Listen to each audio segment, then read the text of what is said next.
record. We're now on record in 3 PA 16-2605. Time set to finish the closing arguments. State of Alaska versus Bradley Renfro. And Mr. Provost, are you ready for the defense's closing argument? We are, Your Honor. You may begin, sir. You might want to hit the lights. You want the lights down a little bit? Yeah, we can go down. Sure. Maybe this one too. Okay, there we go. Is that okay for everybody? You okay? I'm good. Okay. Well, good morning. You're on the final lap today. I'd like to begin by echoing a couple of comments that my, can't say colleague, we don't work together, but we consider each other as fellow attorneys. In this case, we're adversaries. And that's how the system is set up for criminal law. But I also want to emphasize that we do have a duty to represent our respective interests. For me, it's Bradley Renfro. For Mr. Kalachek, it's the state, and Mr. and Mrs. Grunwald. And we are required by our ethics to be zealous, and you've seen some of that. You have seen us spar, if you will, under the rules. You've been instructed about that. You're not to take anything, make any assumptions or take away any impressions from that. We have differences in sometimes how we view the rules that govern how we proceed and when we're in court, rules of evidence, etc. Sometimes we make mistakes. We just call each other out. I don't believe that any mistakes I have viewed from the prosecution were intentional. I would hope it's the same from the state as far as the defense is concerned. So even though you've seen a lot of adversarial interactions, when we leave this courtroom, we don't carry any of that adversarial baggage back out with us. If we lived in the same town and if we worked for even if we didn't work for the same agency, we'd be cordial and friendly like we would with anybody else. So I just want to leave you with that to know how this works, and we're representing our respective interests, and it's nothing personal between us. I'd also like to echo and acknowledge that in my 30 years, I have never had a jury that has been more diligent, more attentive. You're always on time. You knew going into this, some of you expressed hardships, but you were still willing to set those aside and commit yourself to what's been probably longer than any of us expected in the way of a trial. So we do thank you for your diligence and for your paying attention. Now, let's just give you a little roadmap of the defense closing. Where I'm going to go with here is similar in some ways. I'm going to start by also emphasizing the important aspects of the law that govern this case. The judge has read you these instructions. You're going to take those packets with you. And I also wish to highlight some of the same instructions and a couple more that Mr. Kalachek has already highlighted. And then what I intend to do next is we'll get aside these basic principles of law. I intend to go through the in brief summaries each of the state's witnesses and the informations, statements, not really opinions, but the evidence that they testified about in this trial.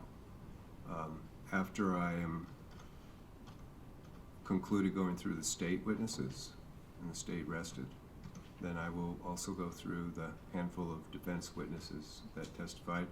Most importantly, Bradley Renfro's testimony.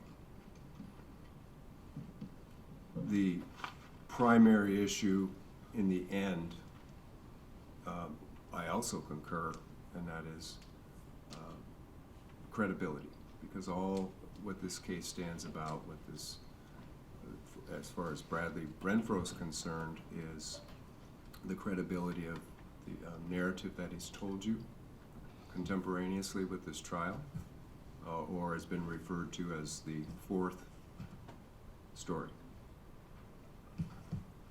And then we will end with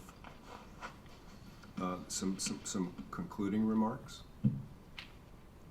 I would tell you just a little bit more. I introduced myself as Bradley's attorney. I may have also informed you that I was a court-appointed attorney.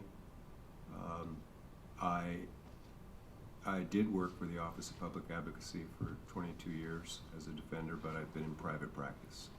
So I'm a solo practitioner. I agreed to take this case from the Office of Public Advocacy.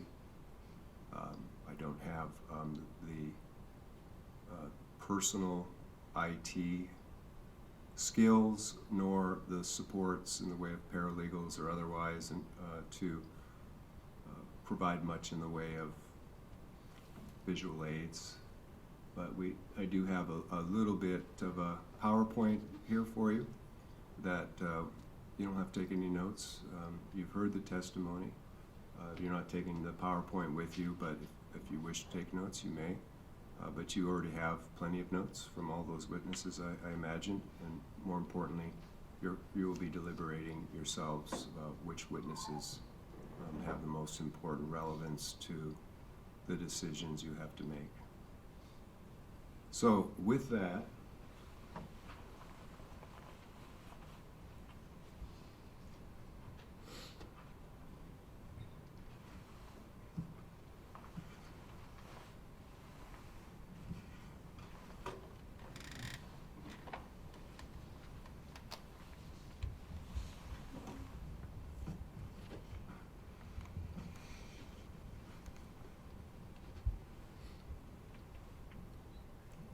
all right, now at opening, I made an opening statement and informed you what the defense believed would be the evidence that would be introduced into the trial. And one of the questions you may be asking yourselves, or should, is, did Bradley Renfro, through counsel, deliver on what we told you would be the evidence as far as the defense is concerned? And as has been pointed out by Judge Heath, Mr. Kalachek, what is the significance of closing argument?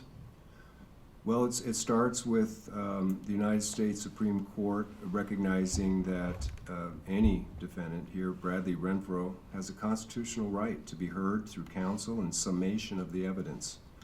It is not evidence, what I am going to share with you, but we are also, the purpose of closing arguments are to argue the inferences that you yourselves will be deliberating about the evidence, but he has a right to have to argue the inferences to be drawn from all the testimony and point out the weaknesses of his adversary.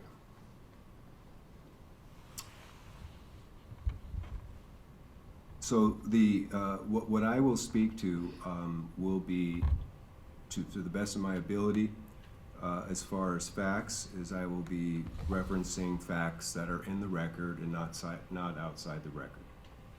As far as inferences go,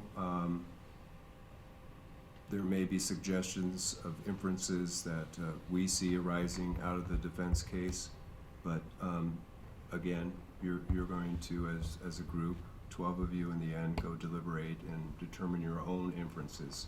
You've heard inferences from Mr. Kalachek. You'll hear some inferences of what to take away from this case before you deliberate from me. But in the end, you're independently determining your own inferences. And so closing arguments, again, it's not evidence, not what Mr. Kalachek presented, not what I'm about to present.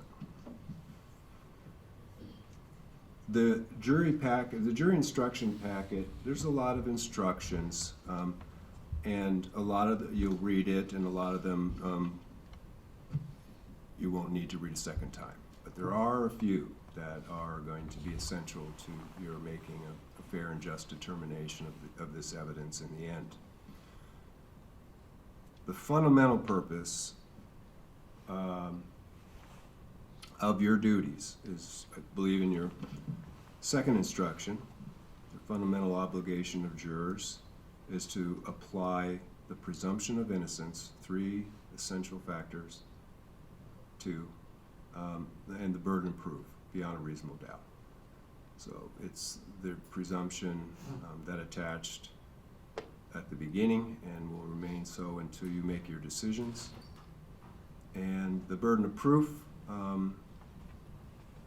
relies entirely upon the government, the prosecution, and the standard, the burden of proof, is also essential. So that second instruction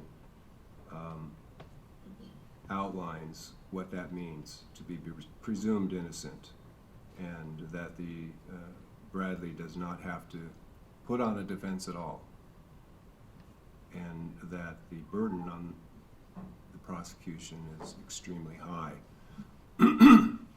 in order to prove that Bradley is guilty of any of these counts. As to the burden, this is just one illustration.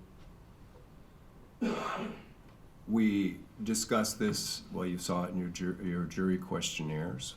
You marked the box or where you stood on that range of from exposure or not, or just knowing what the charges were. And everybody, anybody, all 12 of you, 14, 16 of you, myself, Mr. Kalachek, anybody listening to this, it's a subjective kind of thing. What does beyond a reasonable doubt mean? You know, we can't struggled over jury instructions for decades, but in the end, it comes down to each and every one of you, what's your individual concept in your own mind, what beyond a reasonable doubt means. And I think the point of these instructions is not to provide an example that you all have to adhere yourselves to, but just knowing and understanding that it is an extremely high level of burden. It's not uncommon at all for when people sit through a trial like this to have doubts, you know, somewhere in that spectrum, you know, short of beyond a reasonable doubt, you know, it's highly likely Bradley's guilty, but if you haven't reached the point in your own mind that it's beyond a reasonable doubt, you still must acquit. All the way down, you know, highly unlikely, unlikely, perhaps, possibly, probably, guilt is likely, guilt is highly likely. None of those rise to the level of beyond a reasonable doubt. And that is extremely relevant in almost all criminal cases, unless a person was, you know, innocent from the beginning and some mistake or mistakes happened along the way in the investigation or the prosecution of the case. But as you know, that's unusual. You hear about them in the news, but usually there's something going on in these cases for somebody to be charged and brought to court for trial.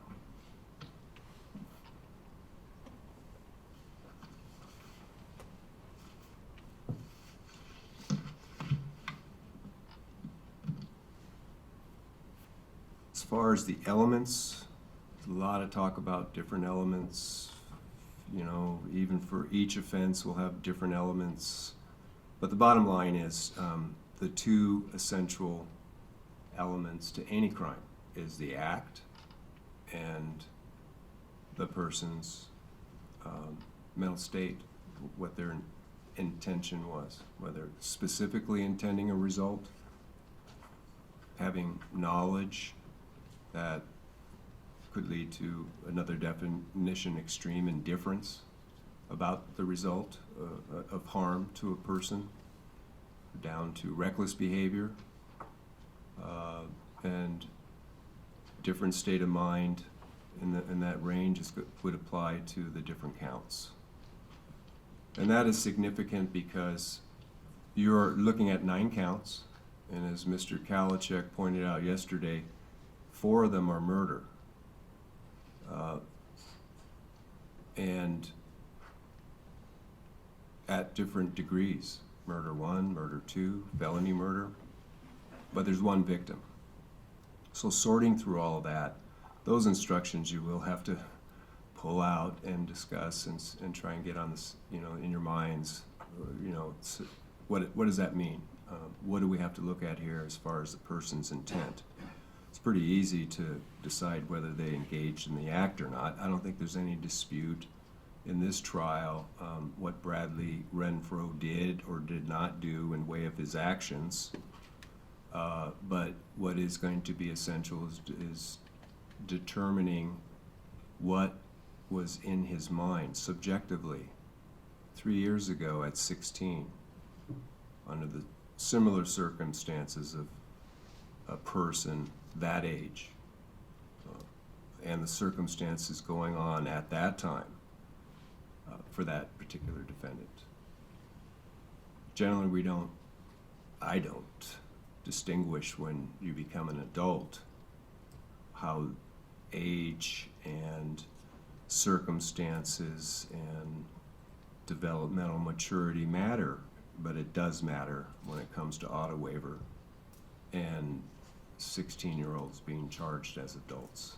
So as I have from the beginning, from voir dire, from opening, and now, in determining Bradley Renfro's state of mind at that time, you need to appreciate and be mindful of his age, his developmental immaturity, and the circumstances going on at the time that these offenses occurred.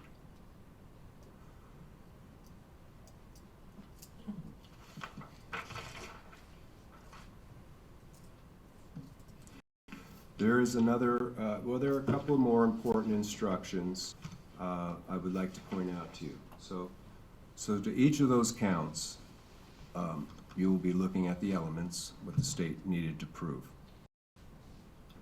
Some of those, they will all have accomplice liability attached to it. So you'll have a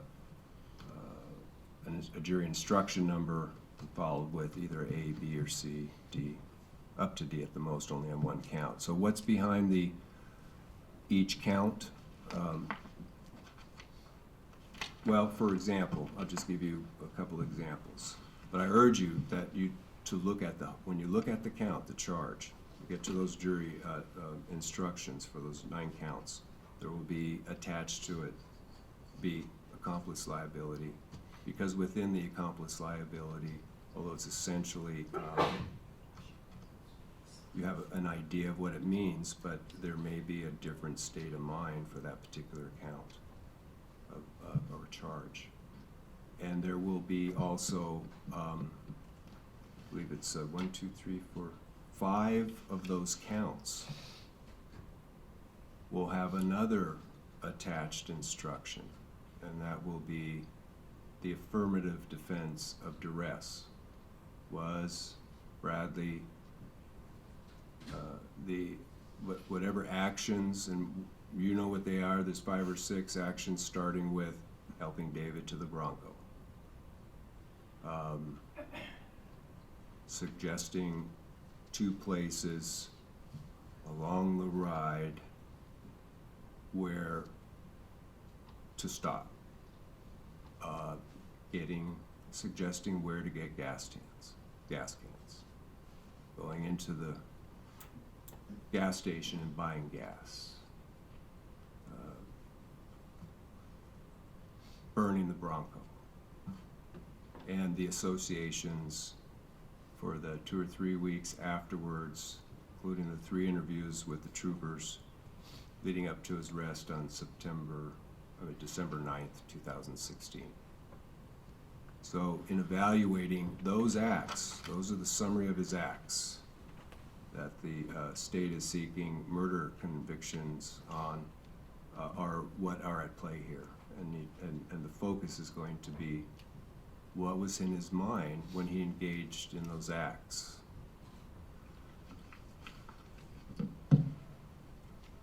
The duress, the affirmative defense means that if you find that it applied in those 1 or more of those 5 counts, and I'll tell you which ones, then that alone, if he proves it by preponderance of evidence, obviously the burden for duress to prove it is much lower than beyond a reasonable doubt that attaches to the state's burden. It's typically, I think as Mr. Kalachek mentioned, a really common sense definition would be more likely than not, just like in a civil case.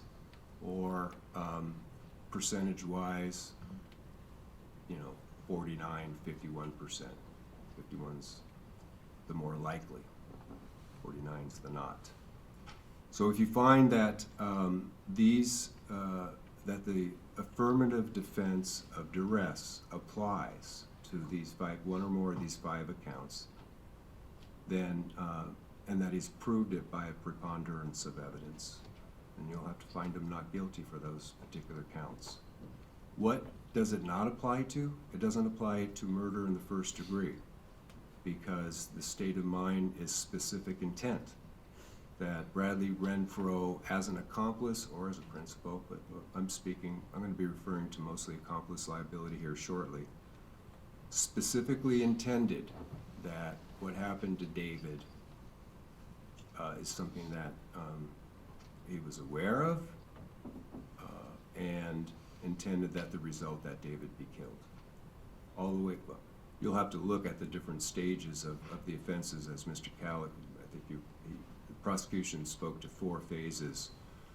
The pistol whipping of David, the kidnapping count, the drive out to where he was murdered, the actual murder of David,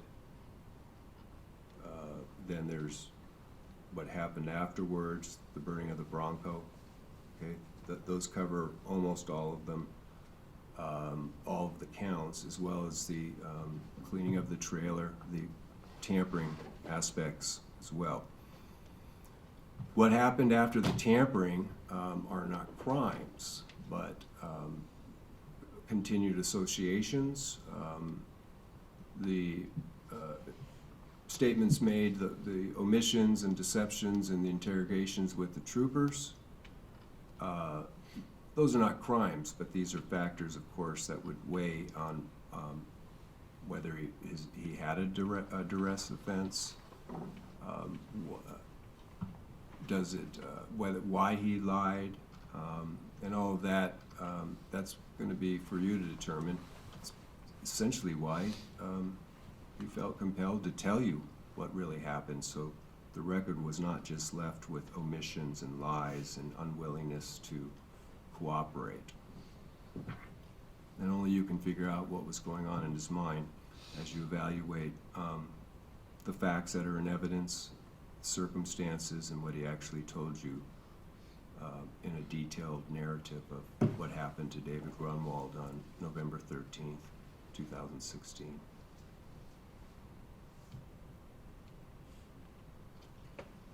So the counts that duress apply to, it's not murder 1 because of specific intent, but it will apply to felony murder, the count of felony murder, the count of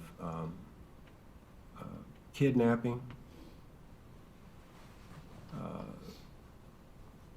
the count of arson, the count of vehicle theft, count of tampering.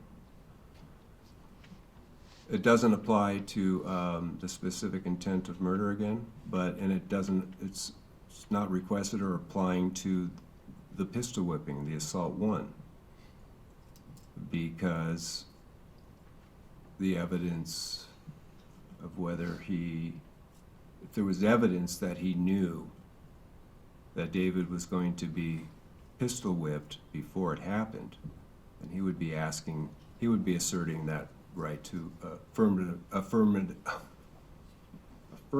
defense of duress.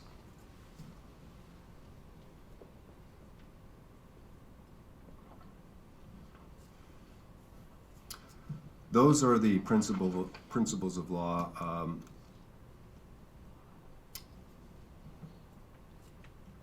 I wanted to emphasize, with the exception, but I'd like to speak a little bit more about accomplice liability.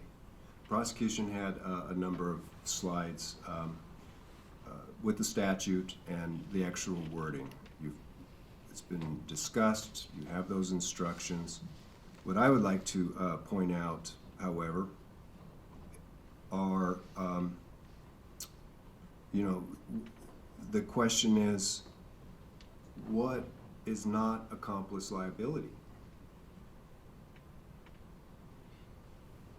Part of it is in the instruction, at the end of the jury instruction in the statute, certainly in the case law. That's what I'm referring to.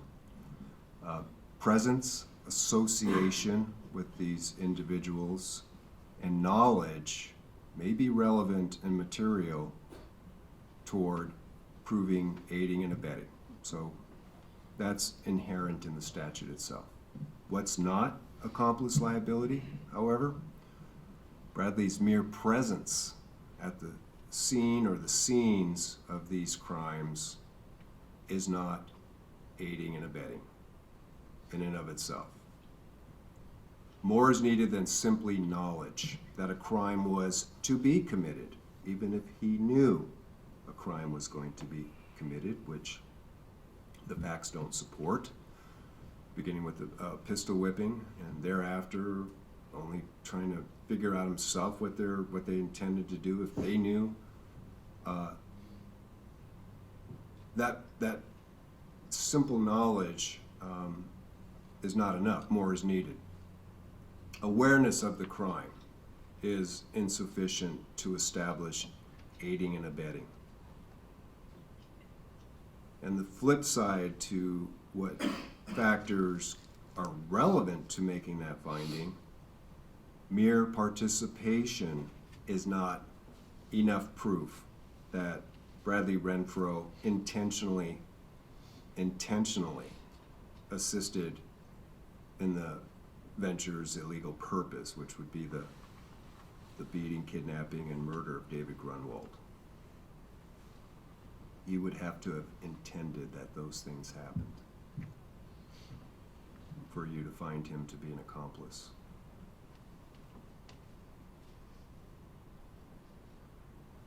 So when you go back and deliberate and discuss these 6 or 7 acts that he engaged in, that we all know from the testimony and the evidence has come out repeatedly, helping David out to the Bronco, suggesting where to drop him off, his testimony, where to drop him off, and then after he was murdered and after the threat was made, express threat on his life, not something he was just figuring out as it went along, burning the Bronco, etc. afterwards. And his associations, you've got conflicting testimony about why it occurred. There's a broad brush stroke that he was in it all along, and he was associating with them and partying with them because that's what he wanted to do. But there's a darker and more devious story that has been told consistently in all 3 of those interviews by Bradley Renfro that put context, as he has said and has been repeated by the prosecution, the context of why there was continued association, and we'll talk about those in more detail later in closing argument. So it'll be fairly quick, but as I may have noted earlier, it takes a while to see a name or hear a name, read a name or hear a name of all the people involved, all the witnesses that testified, all of the law enforcement and crime lab people who testified over so many weeks. And nobody's going to expect you to go back and listen to all of that testimony all over again, but you can select which witnesses, if any, whose testimony you want to hear again while you deliberate. So let's go to the state's case.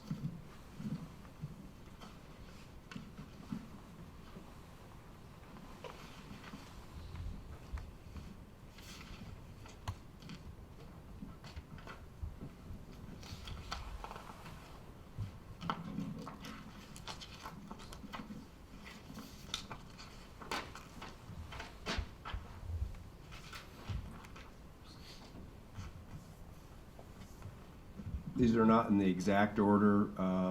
The first witnesses that you will see here are the lay witnesses, non-law enforcement or associated with the investigation, prosecution. So if you recall, I believe Victoria was the first witness, David's girlfriend. These are the highlights with respect to Bradley. Just as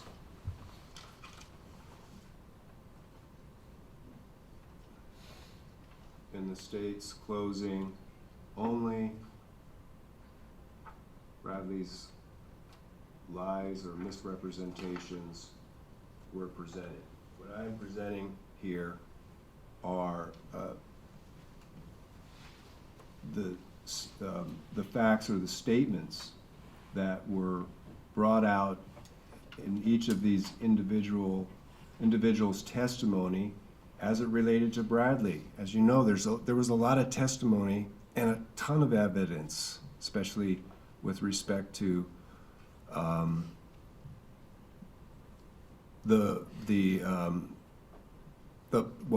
go through them, that had anything to do with Bradley Renfro, including cell phone data.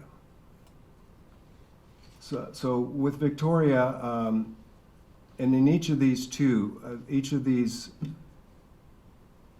witnesses, what has been selected has been, first of all, any mention of Bradley, and secondly, for you to consider whether there was any corroboration through their testimony of Bradley's story, because his credibility in his narrative contemporaneous with our trial is really, in the end, what you have to decide. Everything else falls into place. So, do any of the state's witnesses corroborate in any way Bradley's story told to you now in 2019? So Victoria, never seen Bradley until right now in the courtroom a few weeks ago. David never mentioned him to me. I'm not aware of David knowing Bradley on social media. So that tells you that David didn't know Bradley Renfro. And other than, small town, you recognize each other from school. Possibly one time they were together at Eric's. He doesn't recall it, but David Evans said that. That goes to, that corroborates what he says. And not everything he said in those interviews were lies either. It corroborates what he said in the interviews, interrogations on 11/26, 11/30, and 12/6, 2016. That also goes to, even though the state doesn't have a motive, and to this day, most people who know this case still wonder what the heck, why, what was the motive. you know, I'm not going to speculate or make inferences about the others involved. I'm just focusing on David, and Bradley Renfro. What motive would Bradley Renfro had to intend that this would happen to David Grunwald? Doesn't know him. Doesn't have anything against him.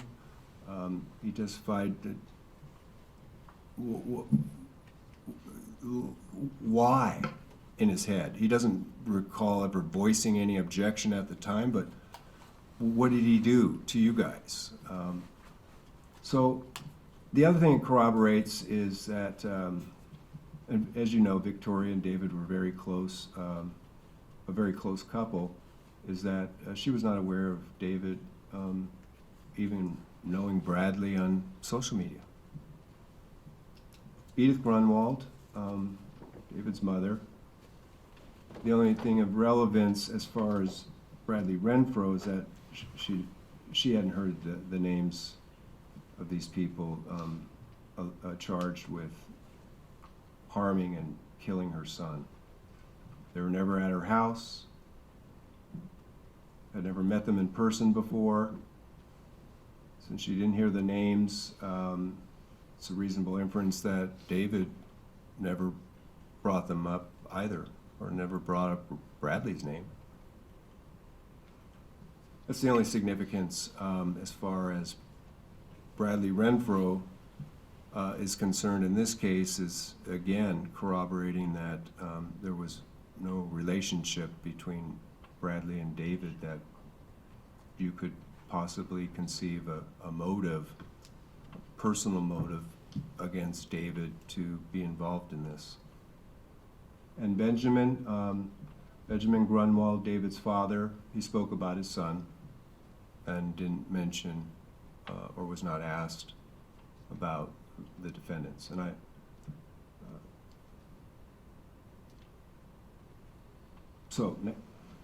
moving on to the next set of lay witnesses. Christian Ward, if you recall, he was the neighbor nearby across the street from Eric Allmendinger. He was questioned at length. That's why there are so many bullet points here, because he knew Eric Allmendinger for a long time, and the prosecution was trying to flesh out how much he may have seen or known about Bradley Renfro as they grew up with each other, lived across the street from each other.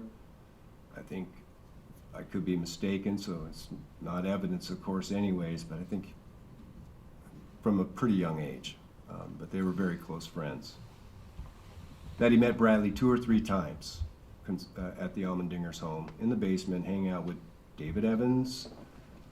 And that's consistent with what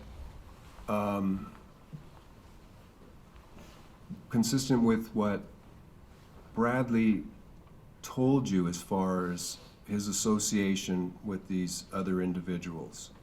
They weren't close, longtime friends. The circumstances of their association had a lot to do with his being homeless.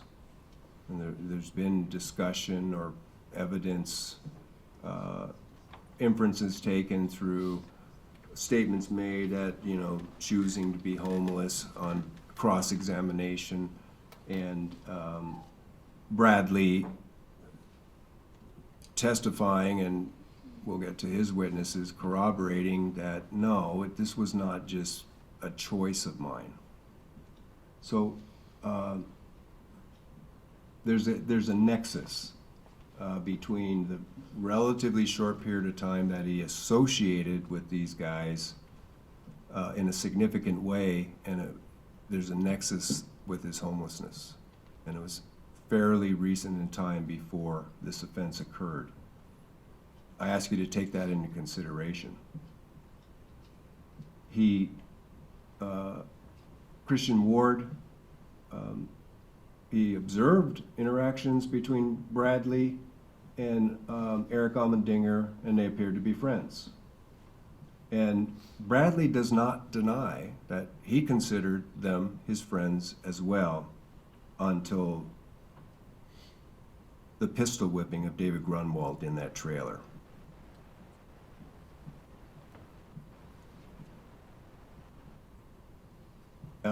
Christian Ward didn't do anything independently with Bradley. That means they didn't necessarily become friends or do things together. Christian Ward testified he didn't remember Bradley with respect to the issues of gang behavior or gang conduct. When he saw photos of Eric Allmendinger and Devin Peterson throwing gang signs, there are a lot of them that were presented in evidence. I thought it was silly, perhaps a phase.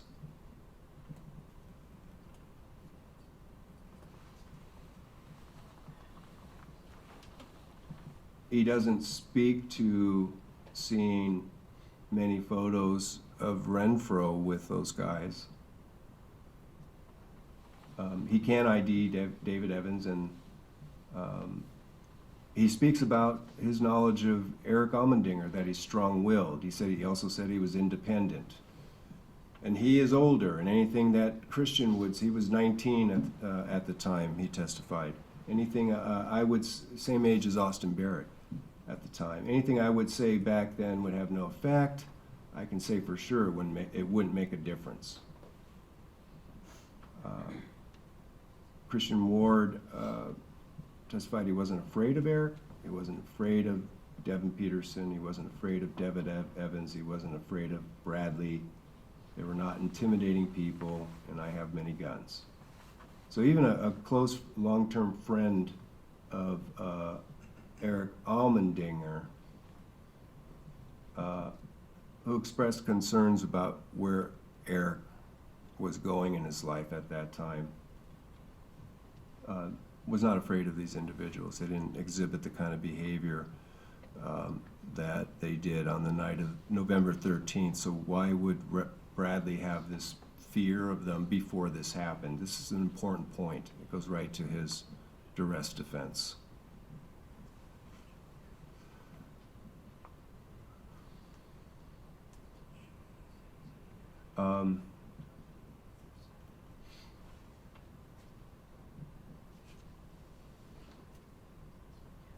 He didn't recall anything about the way Bradley dressed that emulated Eric Allmendinger with the blue stuff all the time. And he never received a text from Bradley corroborating he didn't have social media or what. I mean, I personally have had any reason to text Christian Ward, but often the social media, as you know, goes to your friends. And they did a lot of Facebook and Snapchat messaging.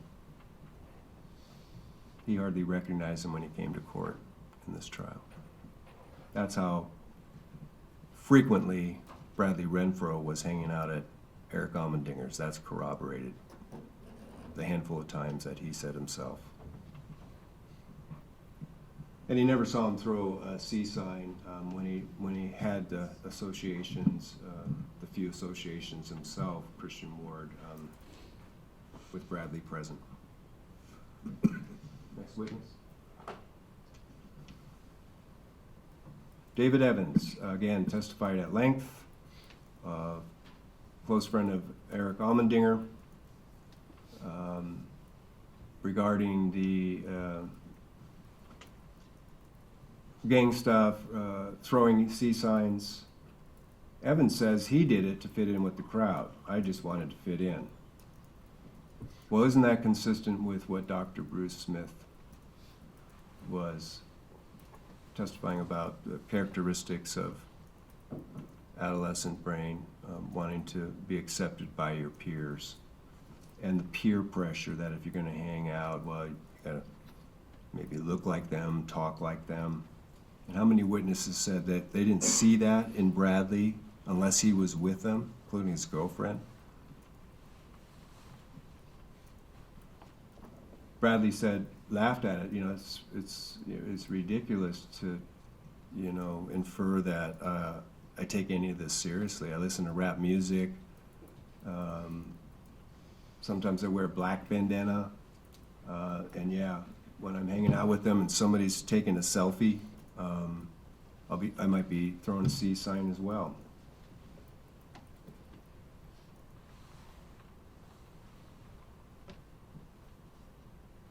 You have an instruction about gangs towards the end of the packet. and given the evidence in this case, shouldn't be given anyway.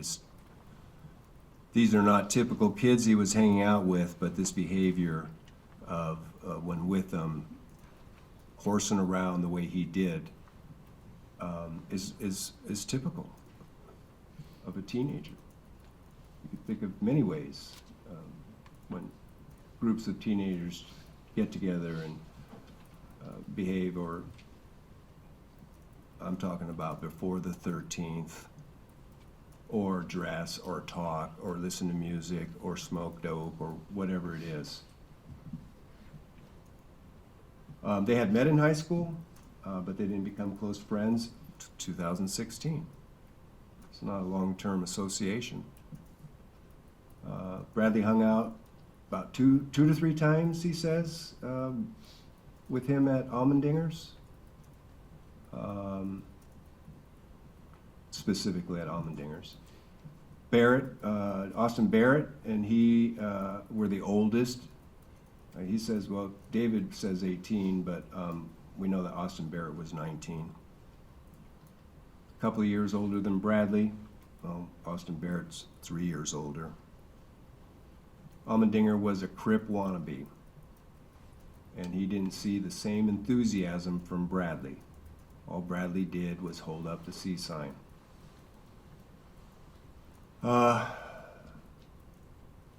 Regarding the things that came into evidence that the state highlighted in the photographs, go to jail or murder someone. And from that, the inference is Bradley has adopted this lyric and, intended that David Grunwald be murdered.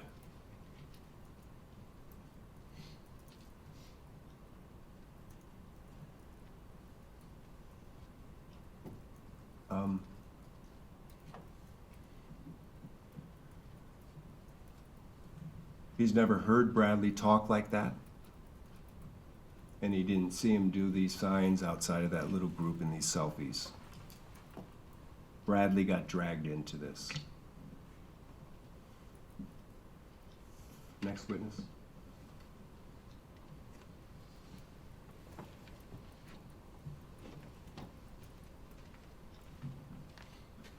Bradley's girlfriend at the time, Melissa Bledsoe.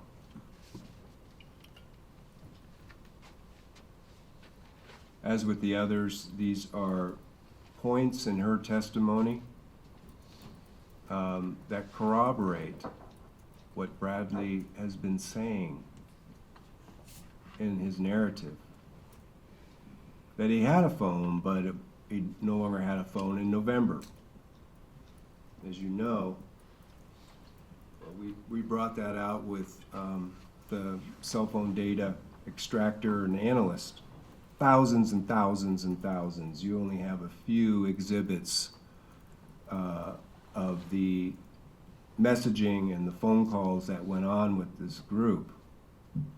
And even the ones, those exhibits that you have to review, they're extensive. There's hundreds of messages that were taken from the total package of extracted data. But where's Bradley Renfro in these communications? That's how they, if there was a plan, if Dominic Johnson had a plan to attack David Grunwald that night, it would be in messages, and there is evidence of that in one of the exhibits with Eric Allmendinger. Who knows what he may have said to Austin Barrett or why Austin was there. You know what Bradley testified to, and that is supported by the messaging that there was going to be a party at Allmendinger's, but he was going to stay, wait till Alyssa could come down and join him in the shed. He had already been partying, and it was only because, and that was confirmed through Eric Allmendinger's exchanges and messaging with Dominic Johnson, and you've heard why he ended up going to Allmendinger's is Austin Barrett and Dominic Johnson said they didn't know how to get there except the long route on the road.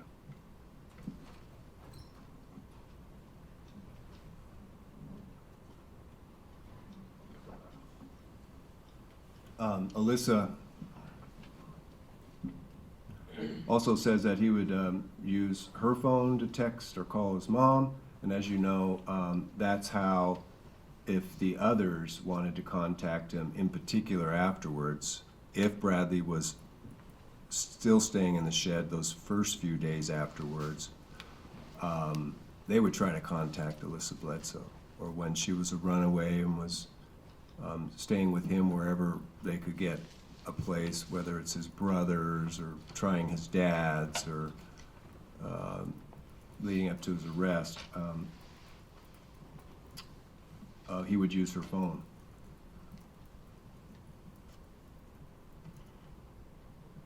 She was not in the communication loop about things she said that he did with the other guys. Only when he was around them, Bradley would act a certain way, not around her or not around whoever they were with. It was only around Eric Allmendinger, Austin Barrett, and Dominic Johnson. Peer thing. Back in November 2016, she gave permission. I'm not saying that that was right, because the owners, the guardians, they sure didn't get permission. Well, we don't know for a fact. Maybe it was don't ask, don't tell.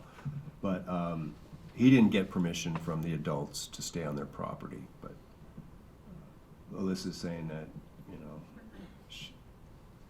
she said it was okay to stay there.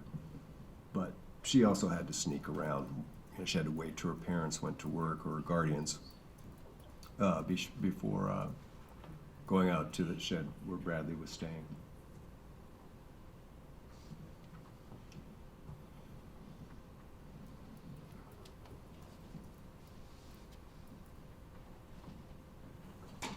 She, as far as a lot of the testimony and purpose of calling her had to do with earlier that evening,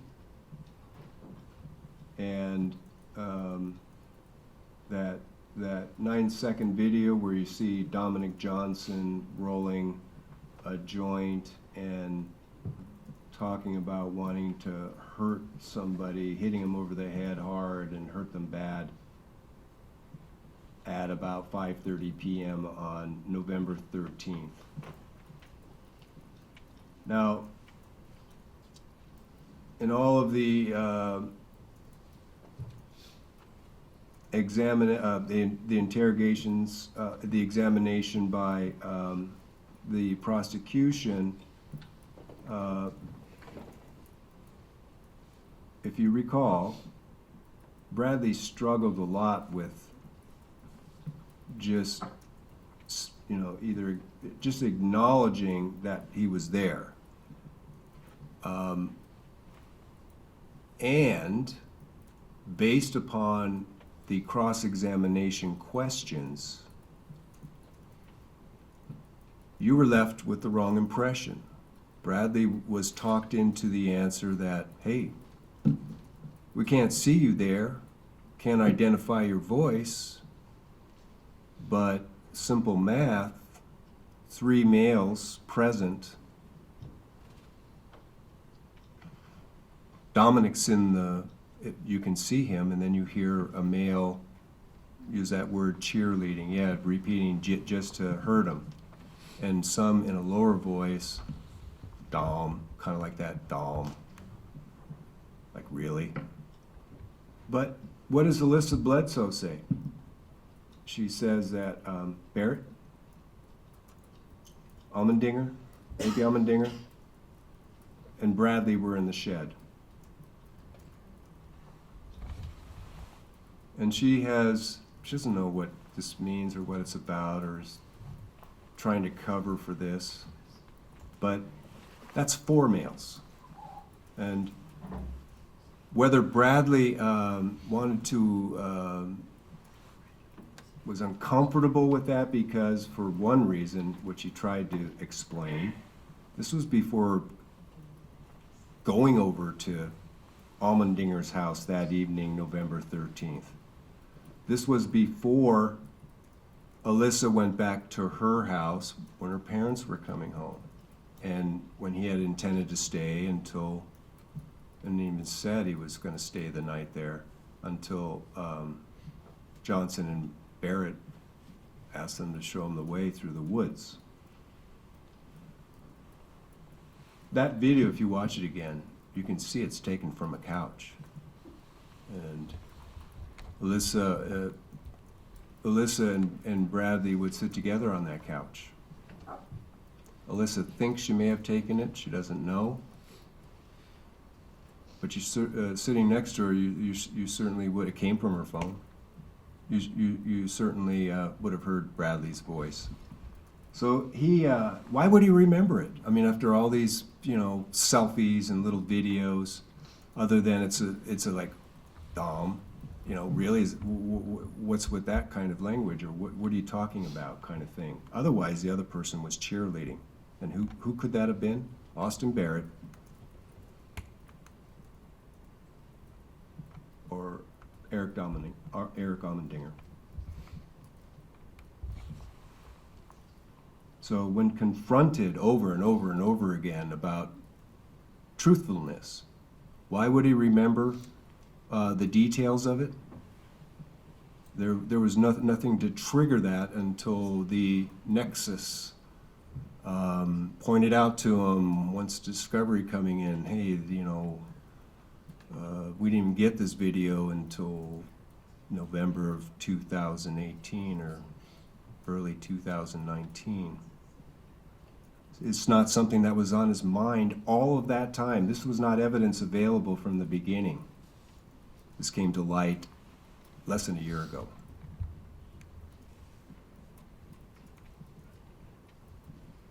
That's reasonable doubt, whether he was telling the truth or not. The state's going to maintain he knew that was he knew what was going to happen to David Grunwald. That's the evidence.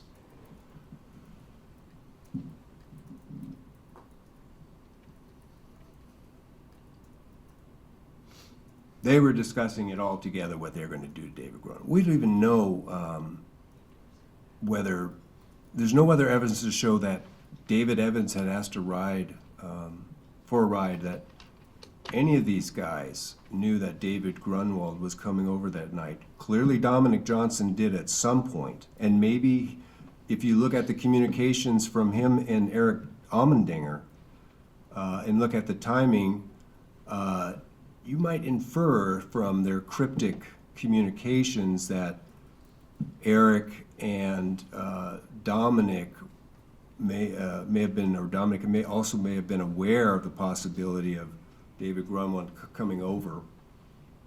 But even that's unclear. But it is, that's reasonable doubt. But the coincidence is hard. It's difficult to ignore that Dominic Johnson would make this comment and that would occur to David Grunwald a couple hours later. It doesn't mean they all knew. It certainly doesn't mean Bradley Renfro knew. And that's required to be proven beyond a reasonable doubt before you can conclude that he knew David was coming over and that he was heading through the woods there so that he could be part of this pre-planned assault on David Grunwald.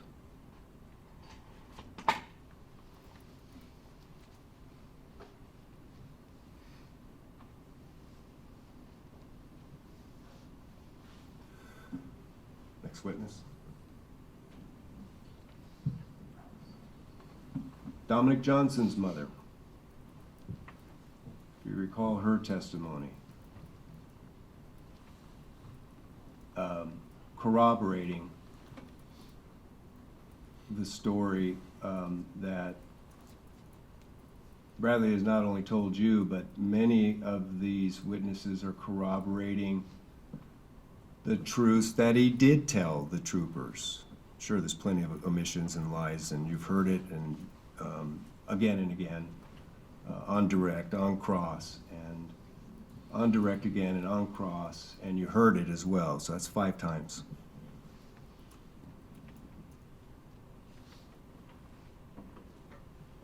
She knew that She knew Bradley.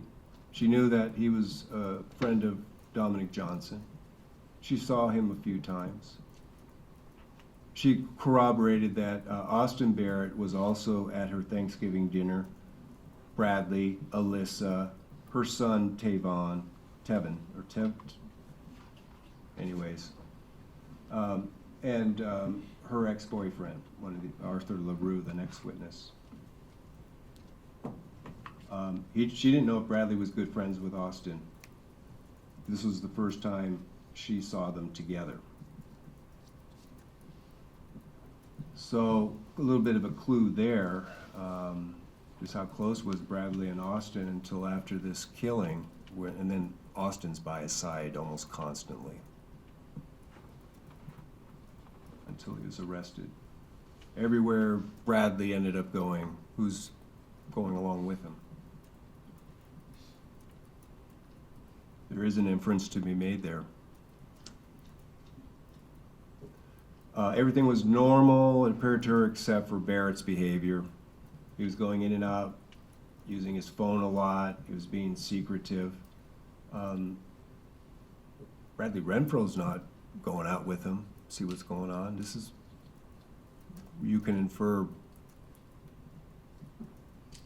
the 25th of Thanksgiving, there's already been a lot of chatter about evidence that's coming to light, and troopers starting to, especially Eric Almendinger, troopers gathering evidence and slowly tracking down the suspects involved, the people, or in Bradley's case, that had a lot of knowledge, was present throughout it all.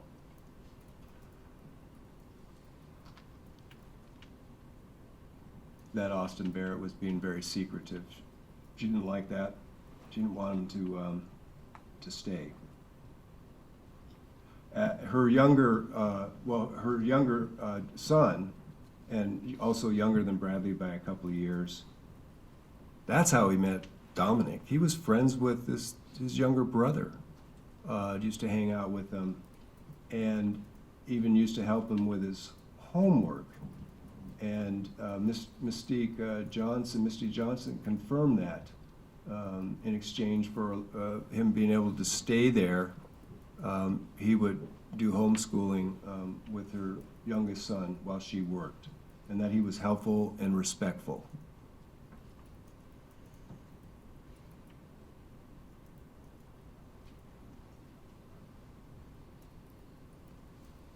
A lot of people that knew Bradley, including these witnesses, saw him in that light.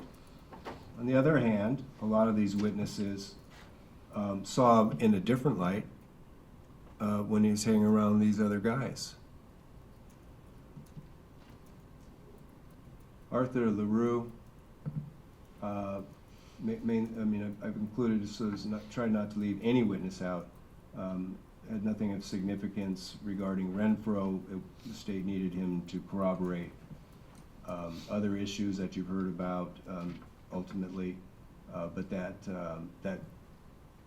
he was at Thanksgiving that night, even though they weren't together, they were still friendly, and he would come around a lot. That Misty was there, and her son Tevin, and that Bradley was there, and Austin Barrett was there. They, and he said he thought he had seen Bradley maybe once or twice before. So again, it corroborates a lot of what Bradley was saying as truthful, certainly in his final narrative, which was really not so much about him, other than to put context to why he was there and why there was continued associations. But it's not like these witnesses are seeing Bradley around a whole lot or for a long period of time. It's a newcomer when he really went homeless. All right, next slide. Michael Plachinsky, he doesn't even know the name Bradley Renfro. He testified. This witness was the one who, when law enforcement traced the murder weapon was traced to this individual here in Fairbanks, witness from Fairbanks, and that was to lay a foundation that, you know, the chain of custody that the gun was stolen somehow from this man at some point in time and ended up in Austin Barrett's hands, Austin Barrett and Eric Almendinger. May I approach the bench? You may.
Okay, what we're gonna do is parties wanna make sure that we give adequate breaks during the closings. So it's 10, so we're just gonna take our morning break now. It's a good point. Everybody get refreshed, get some coffee, come back, ready to listen and just be attentive.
So two of the fundamental themes in the state's theory that Bradley Renfro is a principal or an accomplice have been, throughout this trial, have been his association with these guys and the theme that they were wannabe gangbangers. Now, Eric Almendinger's not on trial here, nor is Devin Peterson and Austin Barrett. Bradley Renfro is. But the continuous reference to Bradley Renfro as one of them and they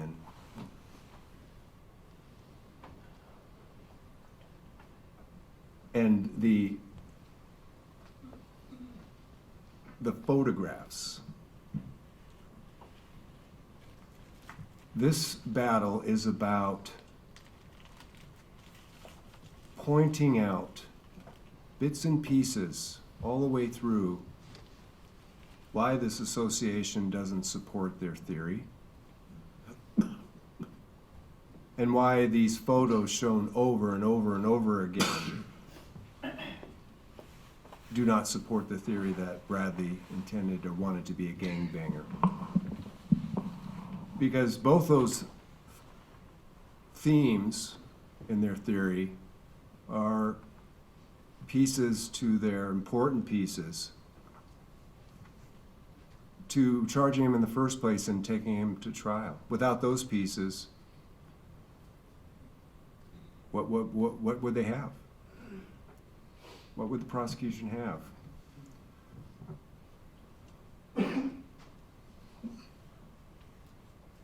And so what we are doing is, and Bradley, I mean, knowing what the evidence was about his interviews, his interrogations, he voluntarily chose to expose himself to what he has been exposed to get his story out and to put context, and to show that these themes that he was his association with them and wannabe gangbangers is why he lied and why he's guilty as an accomplice. And let's just put it out there. I mean, this business that he could have been one of the shooters.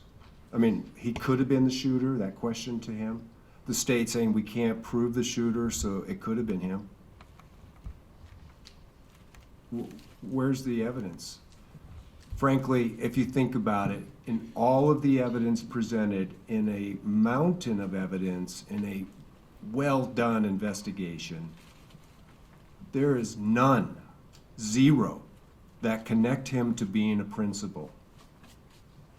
Not even the others and statements from all the other witnesses and his associates ever say that he participated in the planning, the beating, or the murder of David Grunwald. Now you have to consider whether he's a principal or not, but there's none. There's no evidence. He was indicted and charged and prosecuted as an accomplice, and that's what we're focusing on here. And he is here to save his own life and to tell his story over days of testimony, more than any other witness, with his own lawyer meticulously pointing out the lies and omissions.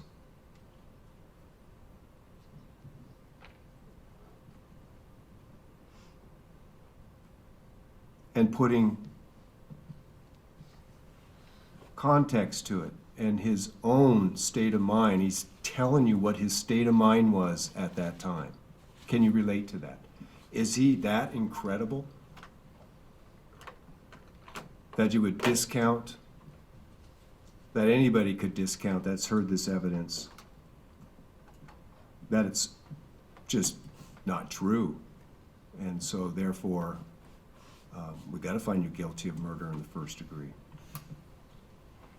That's why we're being meticulous about going through the state's witnesses and seeing just how much he was involved or not involved, and just how much of, despite the lies and omissions, that the stories 1, 2, and 3 that he told in that couple of weeks after the murder of David Grunwald corroborates in many ways. And when the prosecutor says there's hundreds of lies, I think I have them actually counted. There weren't hundreds of lies presented in evidence. In fact, in those 3 interviews, the same lies kept reappearing, repeat lies, same lies. Plus more as the story unfolded and he was confronted and acknowledged more and more presence throughout the whole thing, the whole episode from the beating into burning of the Bronco and afterwards. But there's also a lot of truth. There's a lot of truth in what he said. Nobody wanted to listen. This thing of confirmation bias. Cut him off when he tries to talk about being afraid.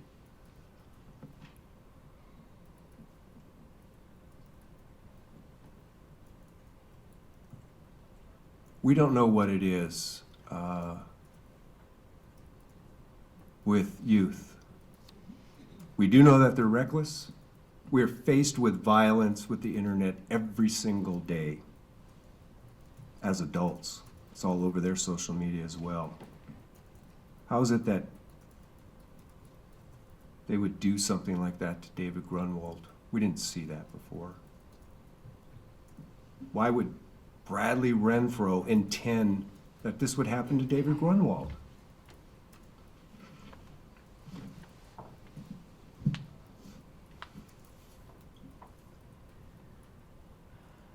That's what this exercise is about.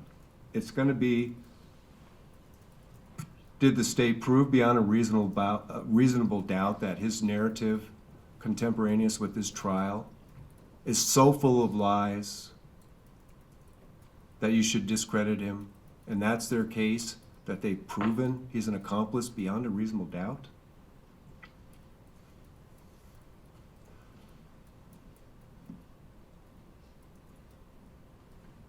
Kyle Pratt. He was the neighbor of Eric Almendinger, who alerted troopers, I believe it was in the spring, April of 2017, because he was aware of the case and suspected that what he found in the burn barrel could have been evidence. That was the extent of his testimony. He had never seen Bradley Renfro. Doesn't know his name now. At the time he testified, never seen him before. So if he's always associating with this crew, how come so few of these witnesses even recognize him? And those that do testify, state witnesses, that it was fairly recent in time and occasional. All right, Angela Dickus, David's friend, David Grunwald's friend, nothing, no reference to Bradley Renfro, but she was a state witness.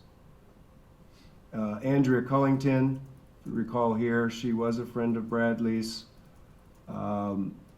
She testified, she was the witness laying a foundation for this 9-second video that she received from Alyssa Bledsoe that was discovered by the prosecution last November or December 2018.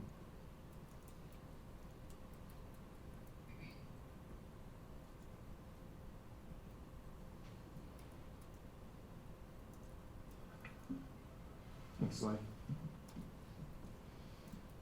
Christopher Green, Alaska State Trooper. He was one of the early witnesses from law enforcement, and his involvement was basically testifying about the side of the burned Bronco. And bottom line, there, even though Bradley certainly admitted his, okay, I burned the Bronco. That's the only bad thing I did. There wasn't any evidence at the site. Doesn't really mean anything because he has freely admitted that act.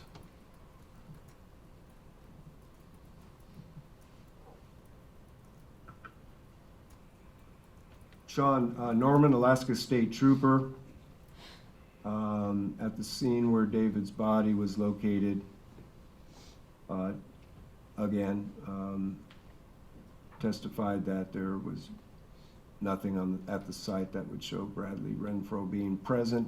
Actually, I'm sorry, the burning. Actually, Trooper Norman's just picked up the Yeah. stuff. He wasn't at the scene. Right. My bad. That's a mistake. The burning of the carpet. Well, that makes sense. You know, it was months later, and Bradley has already acknowledged that when he was standing lookout on the tongue of the trailer, that's exactly what happened. Andrew Adams, Alaska State Trooper, in the work he did, had nothing in particular to do or related to Bradley Renfro. Trooper Scott Bartlett, same, no evidence discovered, nothing particular about Bradley Renfro, just, you know, laying the case, laying the foundation for what happened Bradley to David Grunwald. A lot of the troopers were just part of what you do as a prosecutor in building your presenting your evidence. And not of significance because Bradley had already admitted he had been present throughout these series of events that night into the next morning. Next slide. Trooper Dunford, as far as the cell phone extraction by the female trooper, Trooper Dunford, as you may recall, was part of the team in analyzing all that data.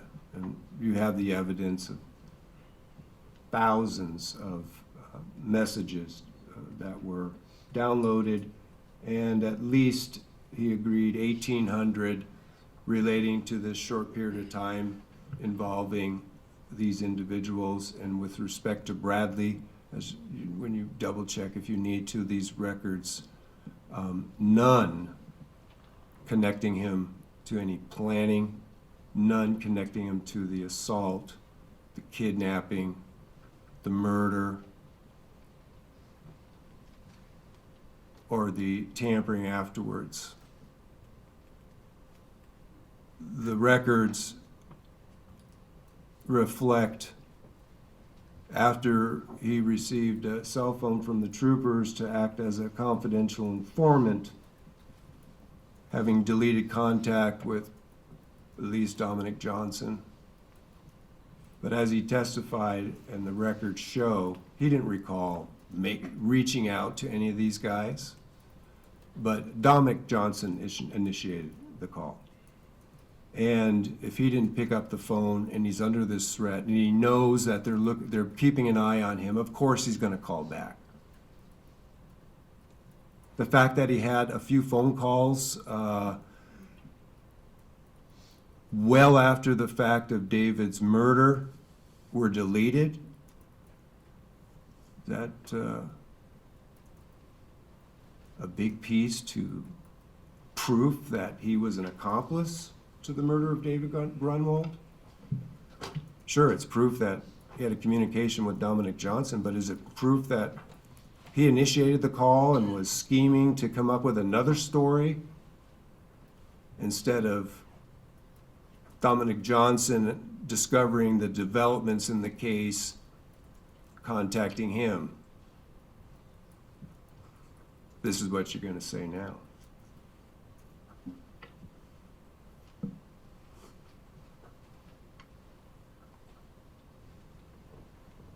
Which is more likely to be the case?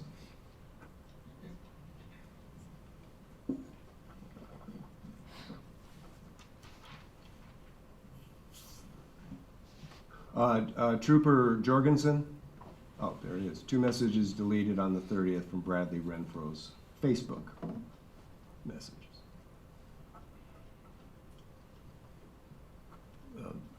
More than 2 weeks after David was murdered, coincides with the interview on 11/30. I don't exactly recall whether their responses are initiated, but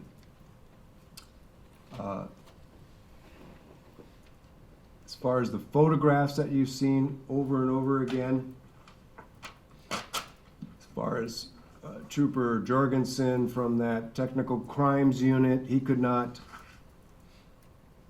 determine from analyzing those photos themselves where they were taken, who took it, when, date, and time.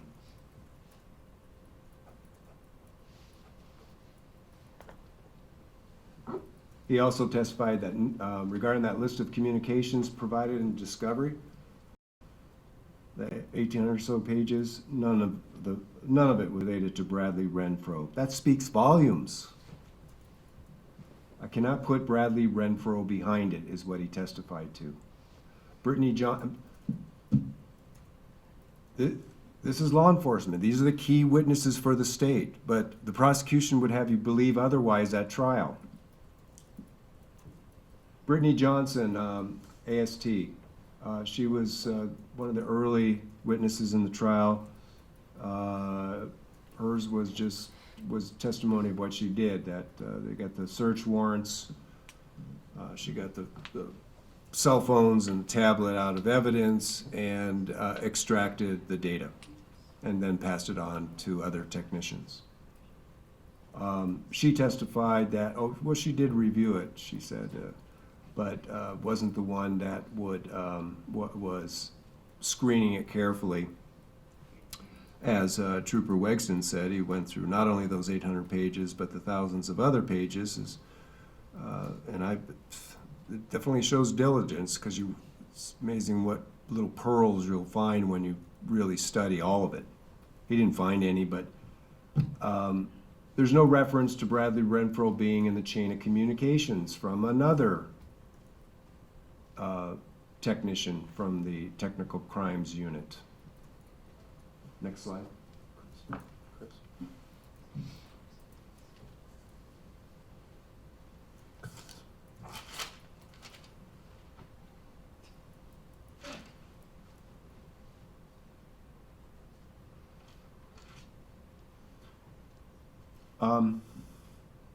Mike, AST, Trooper Mike Ingram, who also worked with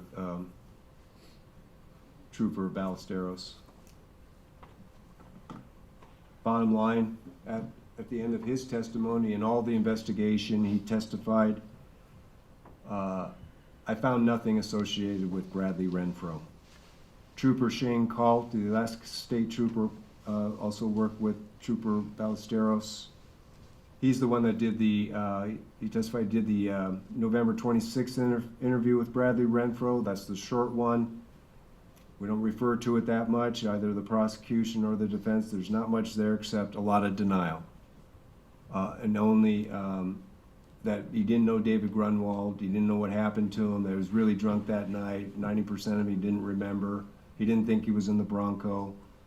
And that was the interview where they got pulled over with Alyssa Bledsoe, whom they wanted to interview, and missed out on Austin Barrett sitting in that back seat with the Springfield XDM.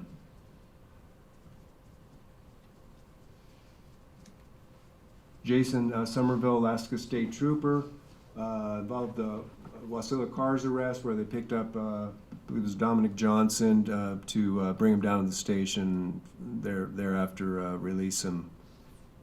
His grandmother was with him. They were able to trace him to that location because that cell was pinging live. They were looking for him, and what he was doing at that time, or what he or who he was talking to, is something you may consider, of course, but had nothing to do with Bradley Renfro. And then next slide. Trooper, medical examiner. Okay, Kenneth Gallagher. Right. The significance of the medical examiner, his testimony.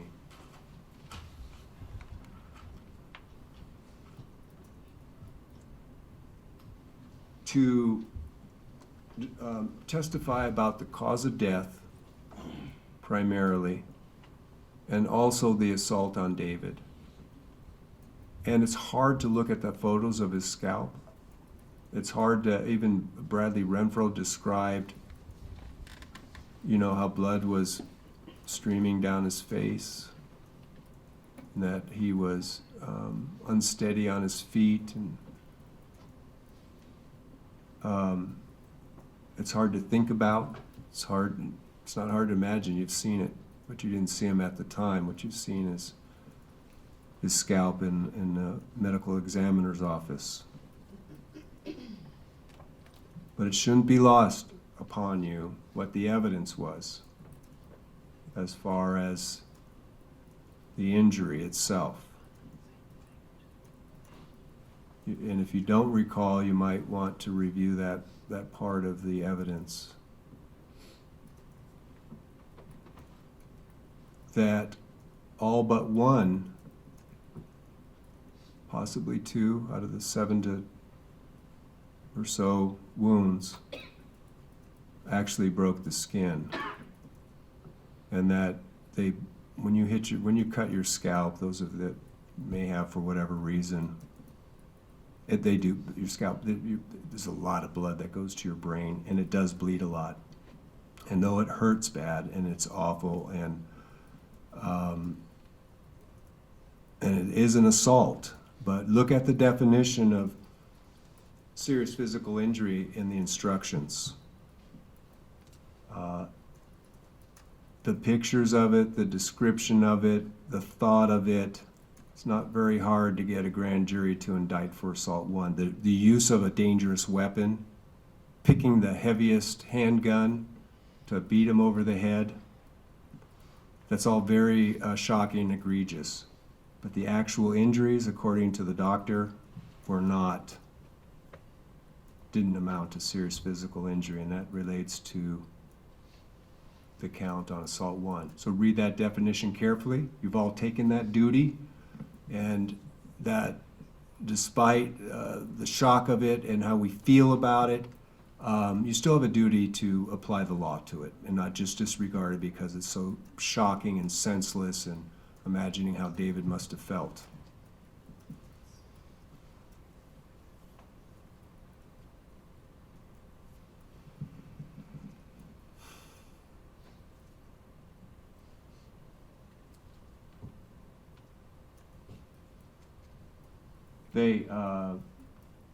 Dr. Gallagher also, as medical examiners do, they carefully handle the body and any other items that came with it. If there's clothing or whatever, they're also looking for other evidence. Could be hair, could be fiber, whatever, but there was no evidence of Bradley Renfro being involved in the assault that came out of the autopsy. Again, he admits being there. He admits being there when this happened to David. He admits helping him out to the car. So whatever it's worth, it's not, shouldn't be. We are not arguing that just because there was no evidence by many of these troopers of physical evidence linking Bradley to the scene itself. He's admitted that, but it goes to the issue of being a principal.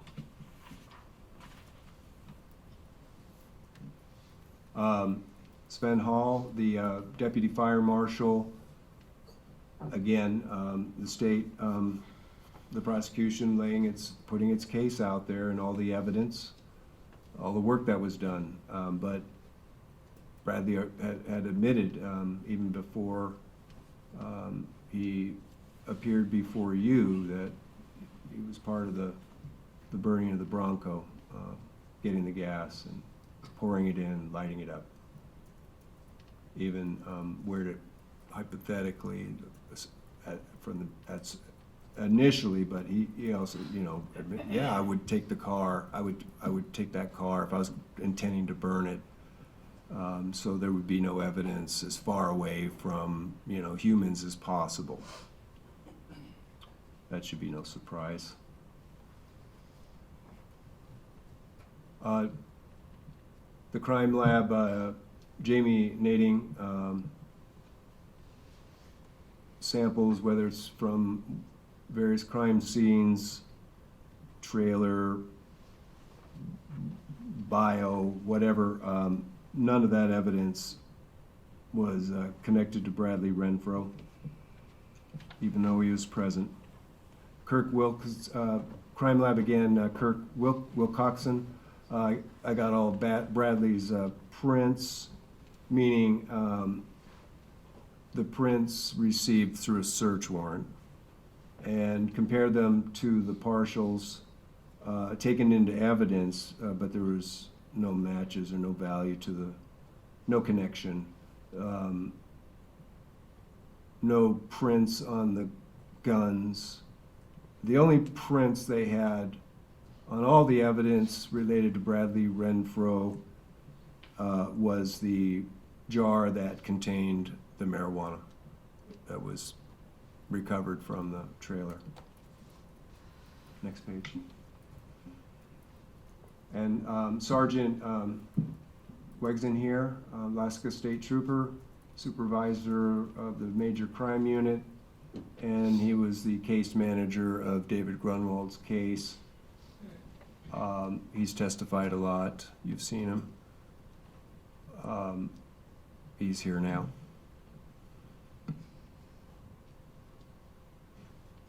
He testified a lot, probably, well, more than any other witness for the state, of course.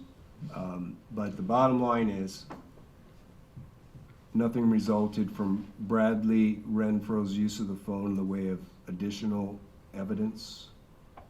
Of course, the little use he had, those calls were deleted. You know, that's been acknowledged. No denial of that.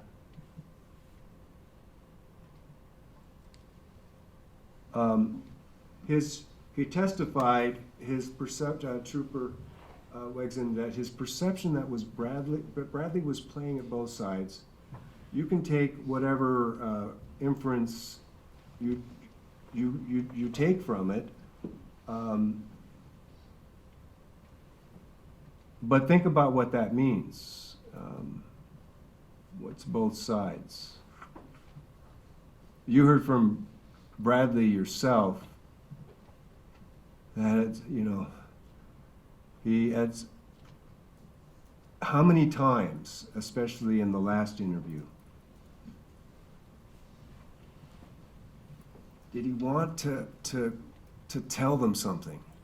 That he wanted to, and eventually, by the end, I want to help, I really want to help, I'll try. And he agreed to be an informant, and that fell apart. But it wasn't long after he left that trooper post, when his mom took him to his brother's, that he fell, just like he did throughout those interviews, especially the last one, he fell back. You know, he wanted to help, but held his mouth or wouldn't disclose and would omit. And when he finally told more of the story, certainly not a lot of omissions left to have been disclosed, there was a point, you know, where he was ready to play that side. He was ready to be an informant. And it didn't last. It wasn't because, you know, the others contacted Alyssa's phone at the hotel on December 2nd. It wasn't long after he walked out of that office and Mom was giving him a ride home, and he's already, I can't, you know, how can I be an informant? They're going to know they're still out there. My name's going to show up.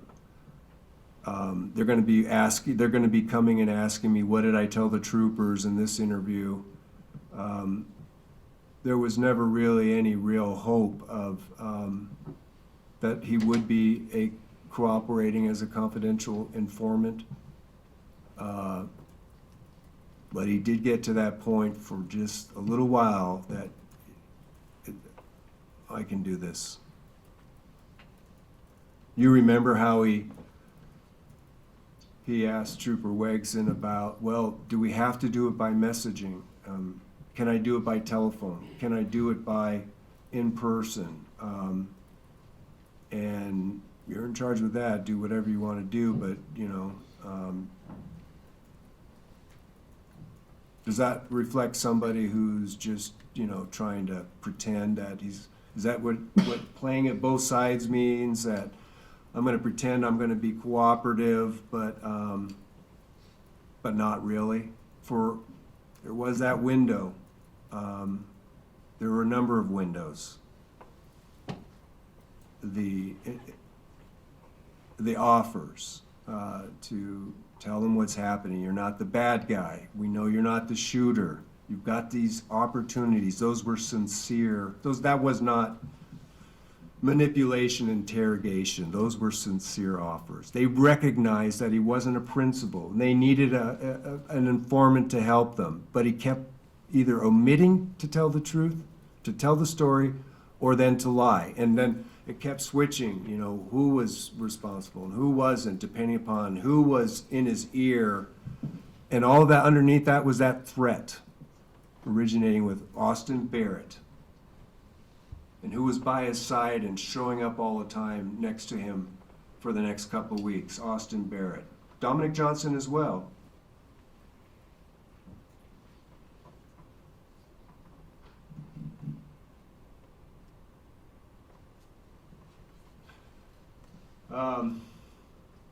Other takeaways that corroborates Bradley's story, that testimony that there was not a single lab report that would support, meaning physical evidence implicating Bradley Renfro engaging in the assault or engaging in the murder of David.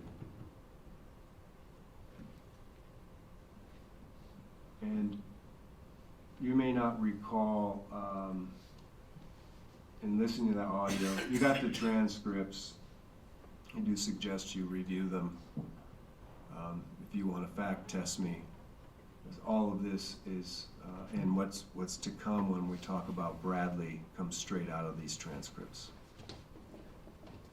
There's no embellishment, exaggerations, or putting other inferences before you. It's based on the evidence at trial.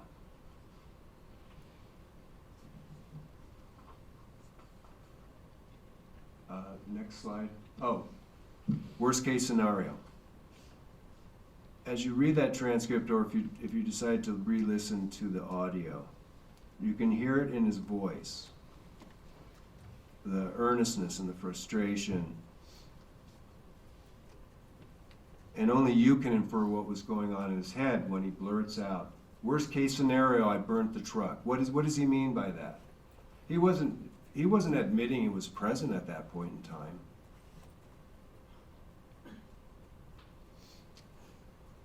But these are the kinds of statements that you as a jury are going to have to figure out if you think it's going to make the difference in whether the state proved its case beyond a reasonable doubt. Dr. Bruce Smith was qualified by the court as an expert in forensic psychology. He testified about how he works, I don't know, what do you have, 30 or 40 years of experience, works with youth a lot.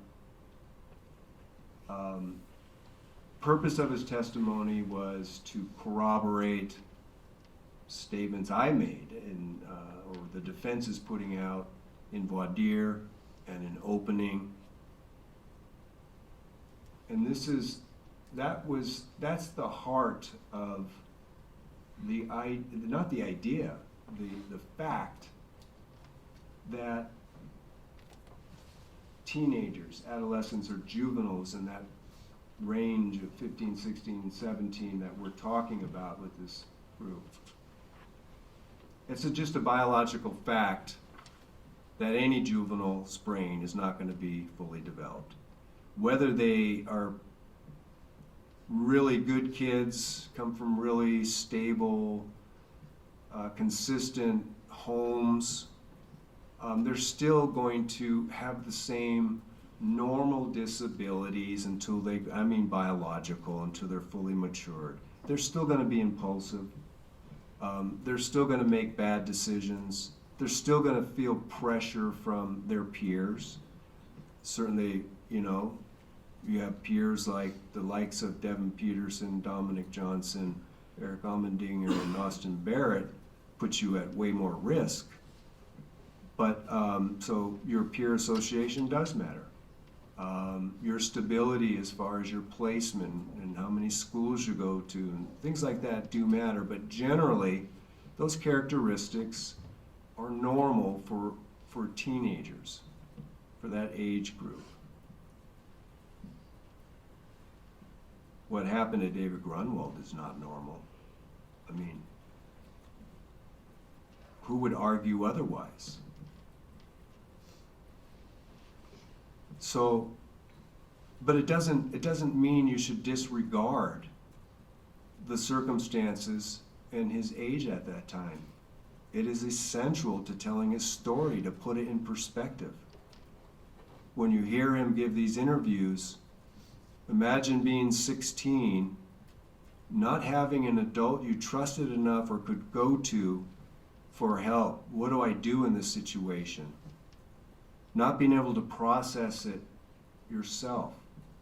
And after what you witnessed on top of it, and then being subjected to these, started out as interviews, but certainly interrogations in the end.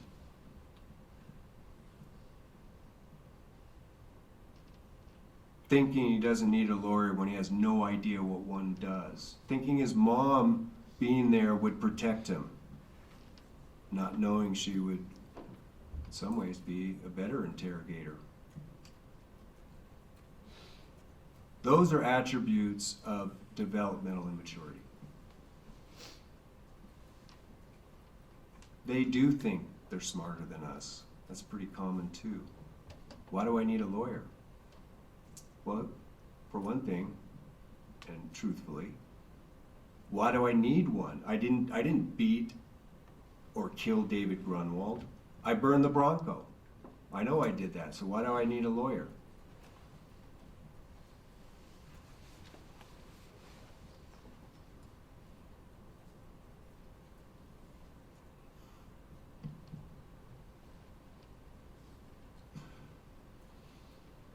That's the point of Bruce Smith, Dr. Bruce Smith, is to hear it so that there's evidence that you can rely on those representations. You don't have to believe me.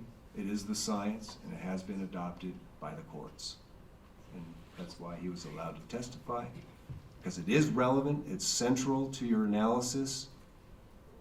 When you determine his state of mind, that you do so, put yourself back 3 years in time and put yourself back in your own lives to when you were 16, and how would you have, if you found yourself, you wouldn't have found yourself there in the first place, but if you found yourself in a situation where this horrible thing went down in your presence under those conditions, what would be going through your mind? How would you handle it thereafter?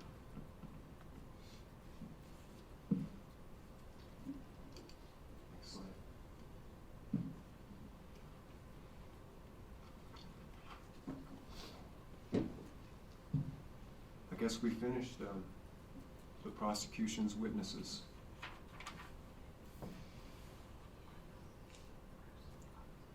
All right. Bradley decided to put on a defense. Who are the witnesses? Well, Bradley, of course, is the key witness.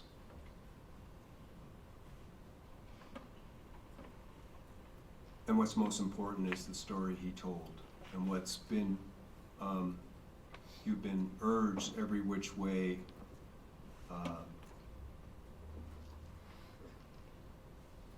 all the inferences have been made in strong terms, let's put it that way, that you shouldn't believe David. I mean, you shouldn't believe Bradley Renfro, his story, his narrative that you heard. That he had all this time to cook up this story, you know, he's reviewed all the discovery and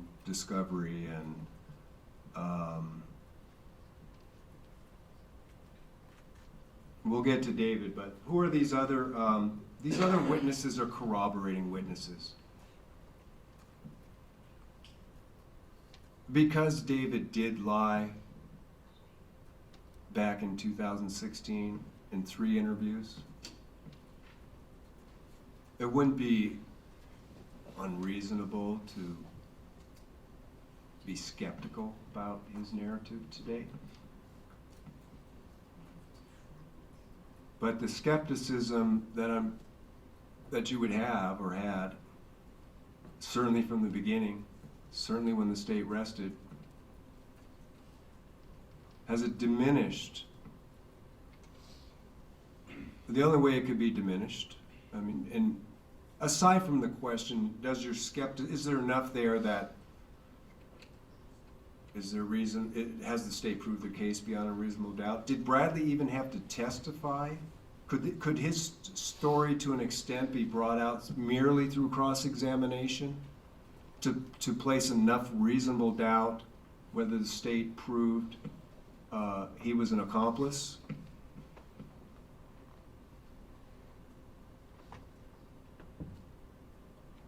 But he wanted to tell that story. He wanted to tell you what happened. He did add on,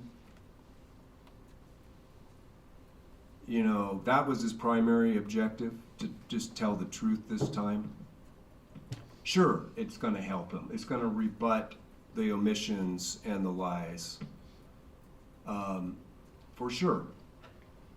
But there was that kind of last small, hardly audible comment about closure.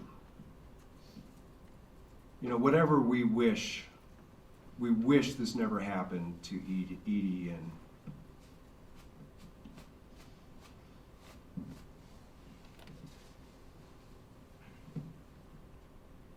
David Grunwald. And of course, they're never going to have closure. We know that as adults.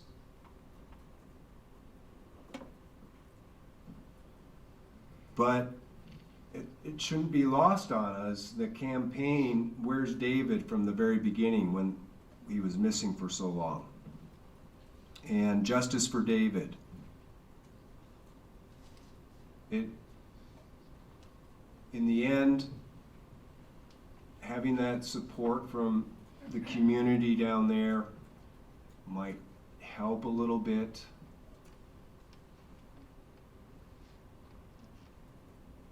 But Bradley Renfro's testimony is not going to help.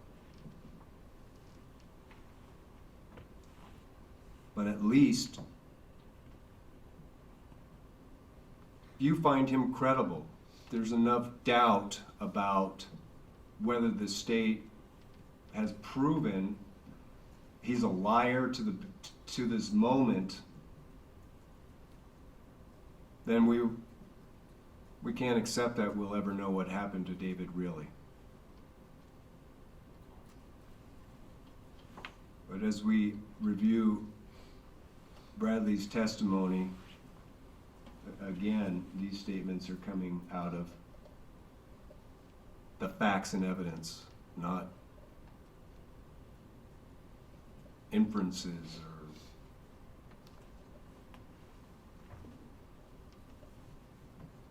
some other story or some other spin on what he testified to.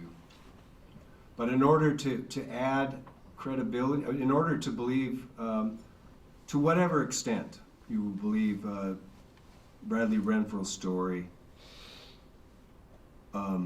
corroborating evidence goes a long ways. Now, Court Services Officer David Young is the first witness, and it was, as I think I saw somewhere, cryptic sounding.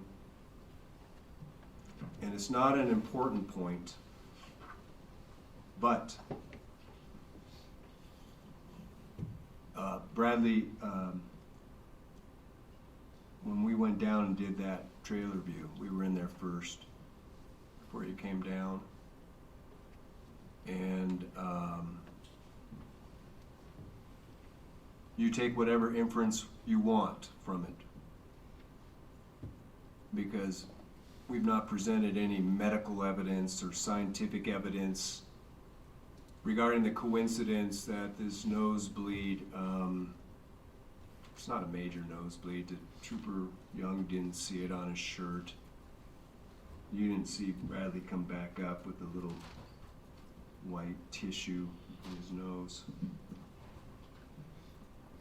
But those that have some medical background, either mental health or otherwise nursing, can discuss amongst yourselves. Is there a nexus? Is there some connection to having that nosebleed, and the last time you had it was when David was beaten in the trailer that night 3 years ago, nearly 3 years ago.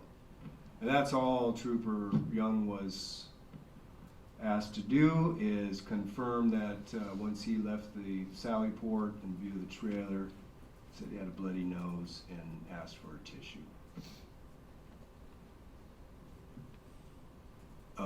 Corroborated by his mom and stepmom, that he wasn't one of those kids that had chronic nosebleeds. Shara Renfro, Bradley's stepmother.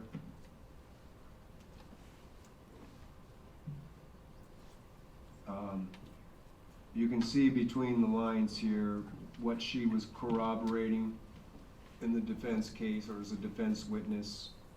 How did she know Bradley? Well, since 2 years old, married to his father. They would have Bradley 2 weekends out of every 3 for those, for her anyways, for the next 7 years. During that time when Bradley was with his father, she was really his primary caretaker, and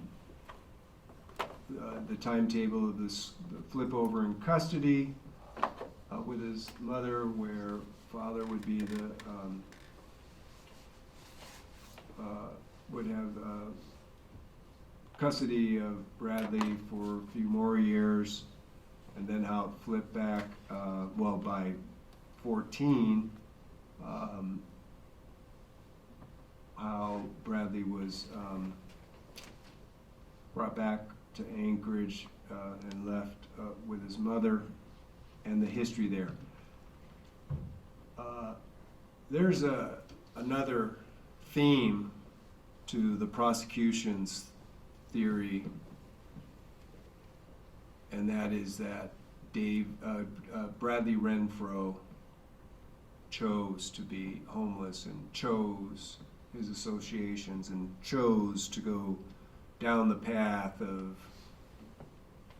of dropping out of school and hanging out with these guys and doing not much else supposedly but smoking cannabis. And you wouldn't believe Bradley if he said, no, I didn't choose to do that, and I've only been homeless in this way fairly recently anyways.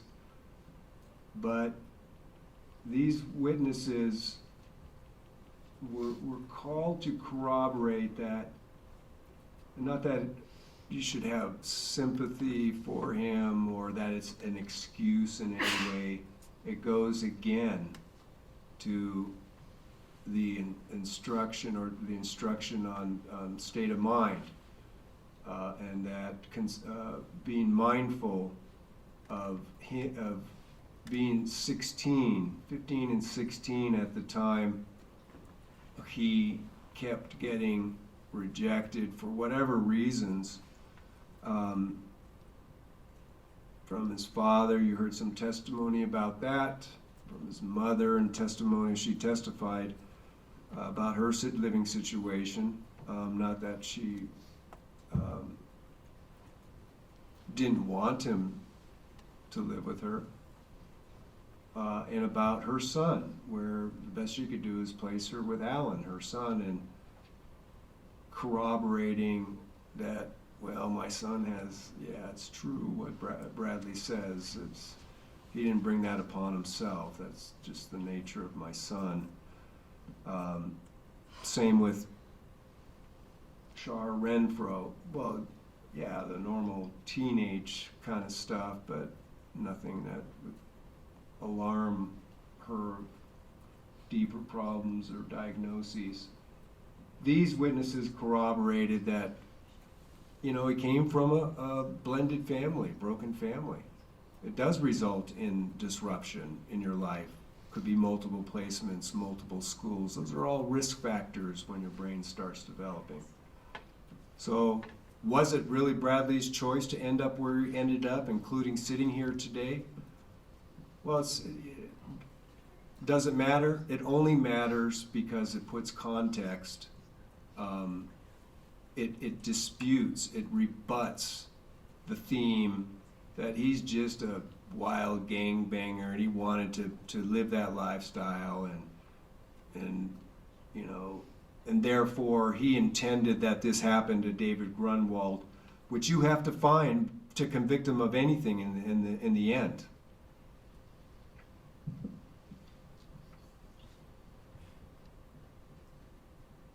Shara Renfro, this development in the defense evidence that came to light during the trial, that Bradley had a really close friend, Chris McAllister. His mother was Pamela Grundon. And she knows that they were really close friends. She knows where Pamela lived. She would take him to their house, and Christopher would go to his house. Now, they weren't close friends anymore by the time, what was it? It was October, I think, of, oh, we'll get to that witness.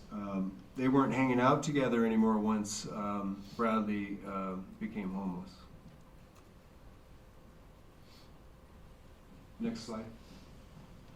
Bradley's mother, also a corroborating witness, consistency in his basic social history as far as to the issue of he was just such a,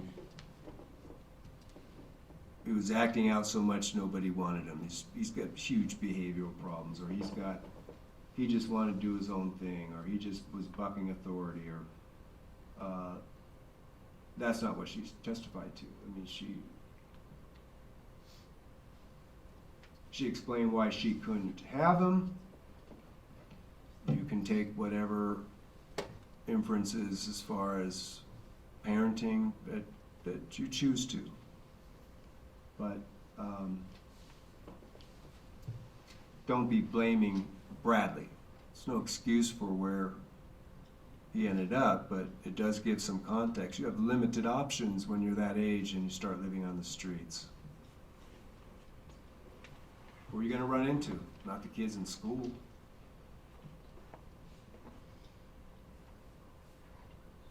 Are you going to go out and find new friends? You just happen to run into familiar faces he wasn't close friends to when he knew them in school.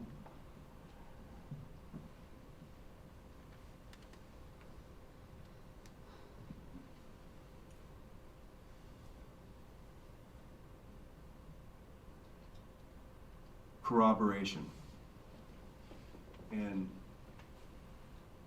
dismantling a different narrative the state wishes you to adopt that has no basis in truth or fact. Next witness, Pamela Grundon. That was fortuitous. You'll have the you have that exhibit. That's the person mentioned back in, you know, shortly after, it's only page 70 in Discovery, so as soon as that cell phone data came out.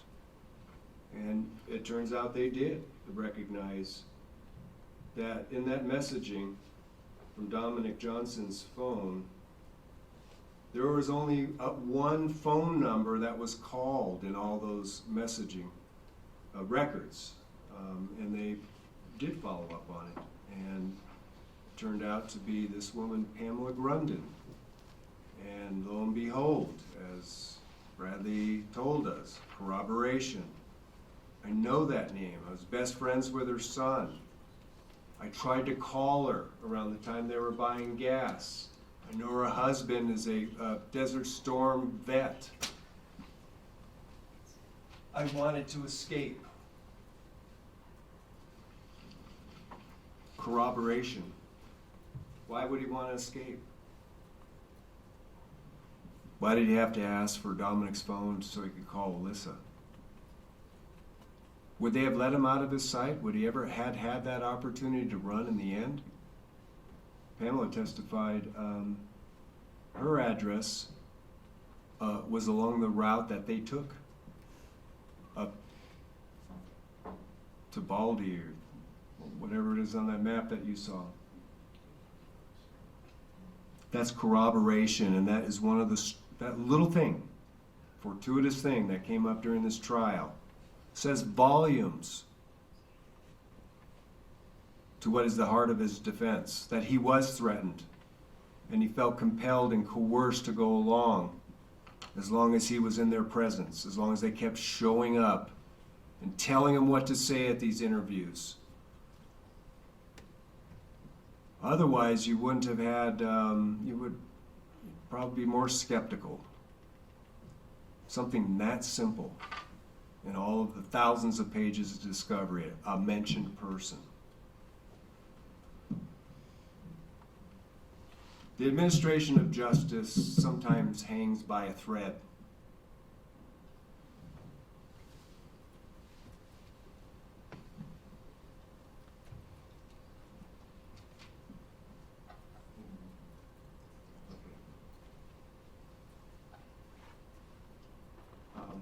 I will ask if that's okay, Your Honor. What I intend to do is go through Bradley's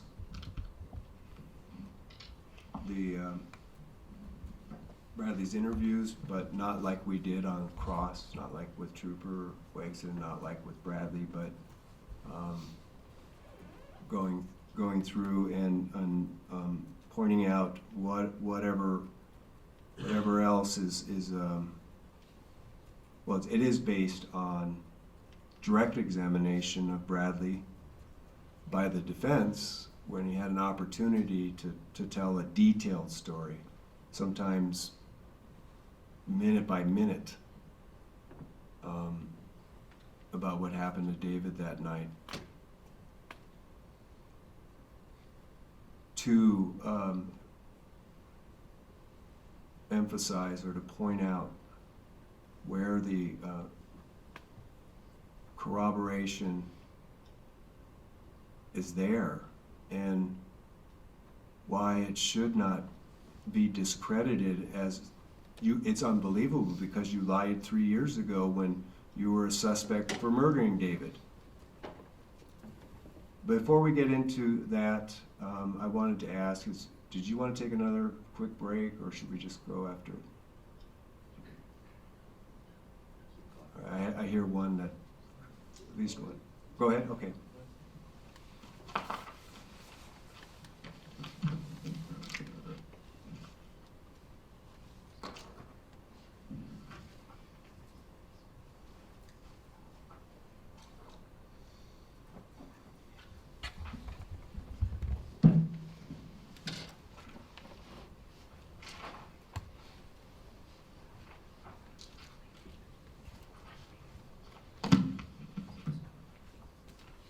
Credibility.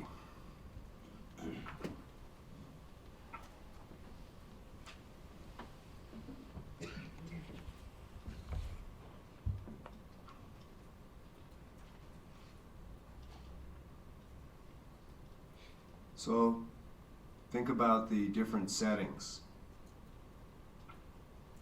A trooper post, interrogation. You know, frankly, I don't know, but is a courtroom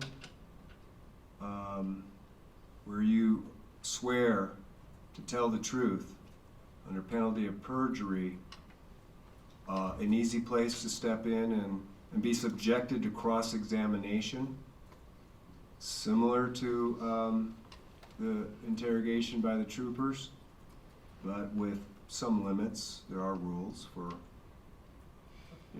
attorneys in court. But nonetheless, knowing, being informed just about every day through this trial as he decided what to do, that there would be cross-examination, and it would be thorough, and doesn't mean that all of your testimony will hold up or be considered credible, but you will decide that since he did do that. And I would just like to point out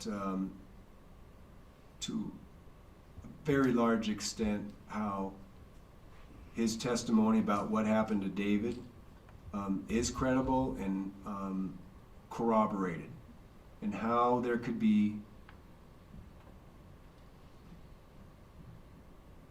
a determination that in light of that, the state proved this case beyond a reasonable doubt that he was an accomplice for the things that he actually did.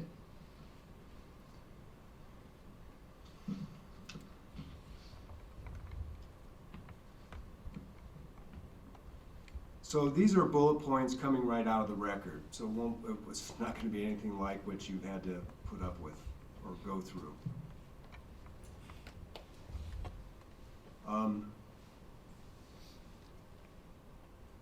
Obviously, getting out the allegation or the inference, certainly by the charging documents, and still at the state's closing, that could have been Bradley that shot David Grunwald.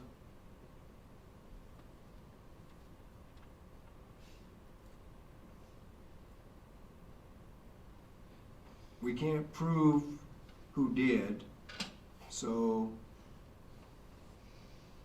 it's fair game to say it's Bradley. Could be Bradley. So those questions, of course, the first few questions: did you personally inflict injuries on David? Get it out there, get it on the record under oath, be clear about it. No. Did you inflict the fatal wound on David? No. I did not even know it was going to happen.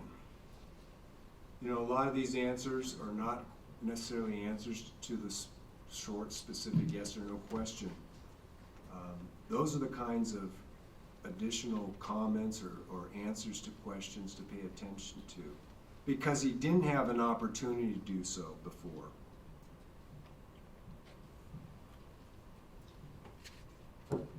And granted, I'm not saying, you know, I'm not trying to say that Trooper Wagsden,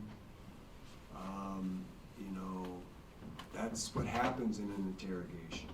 And I'm not suggesting you should view him in any sort of negative light for doing his job. But at the same time,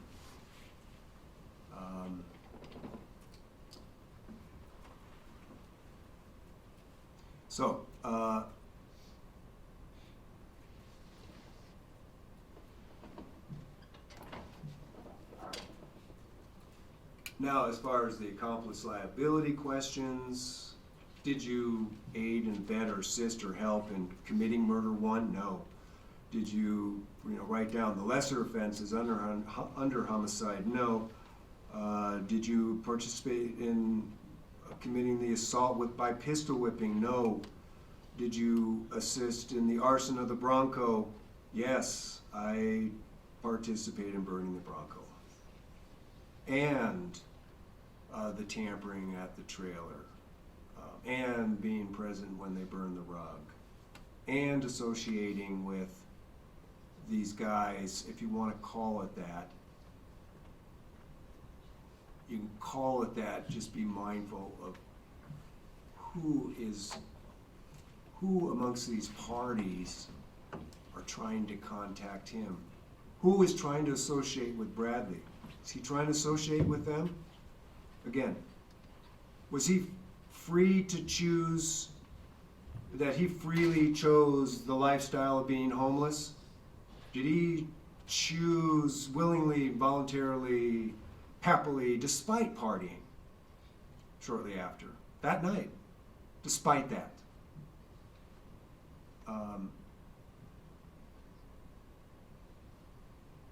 Did he have those choices when he was placed under that threat? Ask yourselves this: after experiencing and witnessing that, would he have rather gone back to his shed and have the comfort of his girlfriend? Or did he want these guys to come and party? Did he have a choice in them? I mean, it appears that, did he invite them over? Could he have just taken a shortcut and said, hey, I'm out of here? the constant problem with all of these reasonable suggestions or inferences that because he didn't do that, then he must be this, or that he never had this fear, or whatever the inferences are going to be. This is right afterwards. I mean, they're just coming off the mountain. He's already been threatened. He's got this fear, and he's just, and they're already talking about splitting. I mean, you'll see that in the messaging. Allmendinger and Dominic Johnson, they're already talking about packing a tent and food before David ever came over. As far as I can tell, we don't hear about Austin Barrett, but when you carefully scrutinize this evidence, there is some evidence that Dominic Johnson and Eric Allmendinger at least knew. We don't know what, but it's cryptic messaging back and forth before David was assaulted. We don't know about Austin Barrett, but well, we know a lot about Austin Barrett, but we don't know whether he knew that Dominic Johnson wanted to do this. But he was always there, because he didn't have a phone either. He was the oldest one, and he was the one that was best friends with Devin Peterson. And you didn't hear that much about Devin Peterson. He's not on trial, and he wasn't there, but you can take your own inferences about what his influence was, especially on the younger juveniles.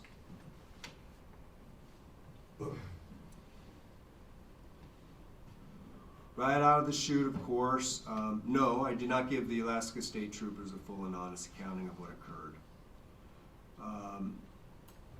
He admitted all of his bad acts and lifestyle. Yeah, it was that, especially at that time, I was smoking cannabis every day. Well, not so much afterwards, except for that first night. Things sobered up and how serious this was, and if he wasn't around them all the time, or Eric wasn't calling him over to have these parties, access to cannabis dwindled after that.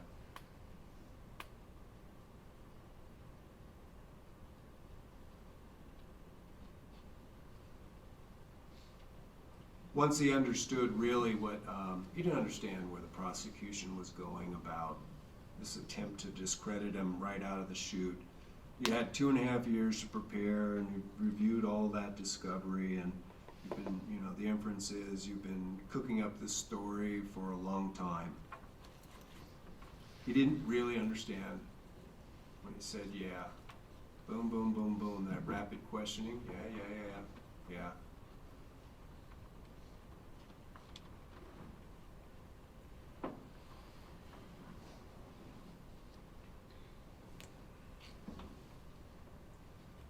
He did testify on redirect that it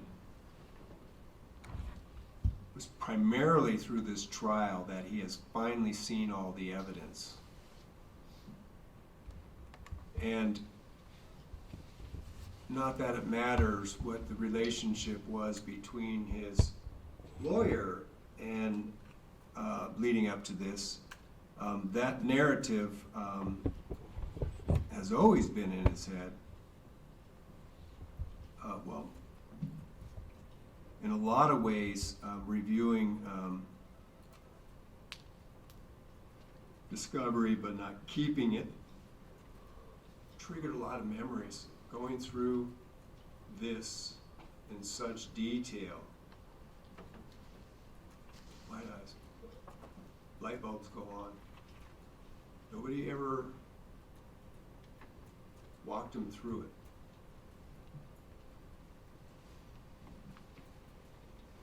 Yeah, marijuana is when you're a chronic marijuana smoker, you have short-term memory, and you've been around kids that smoke chronically. But it doesn't mean those memories are not there. It doesn't mean whether through a therapist or through a lawyer or through a process like this trial that you're not, that you can never reach those memories again when you're forced to face what happened and actually walk through it minute by minute. So there's no, I mean, the excuse that I was I don't remember 90% of what happened that night, of course that's a lie.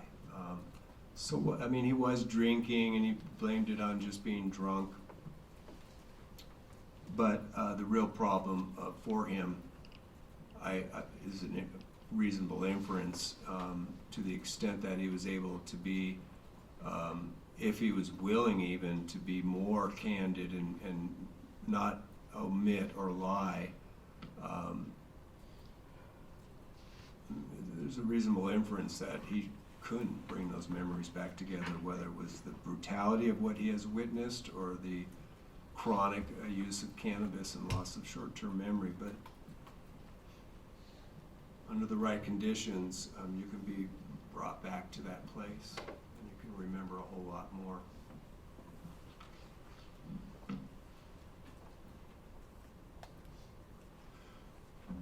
He testified that he has been focused, I'm sure. I mean, I've been focused on witnesses and whatnot, so but I imagine that you as a jury have paid attention to Bradley and have made whatever impressions that you have about whether whether he's paying attention or not during this trial. But he testified that even for that prompted even confirmed or prompted even either more memories or more confidence in what he was remembering. Seeing the trailer. Again, take whatever inference you want of the meaningful coincidence of a bloody nose, light bloody nose, and not having had experienced one since he was in that trailer that night.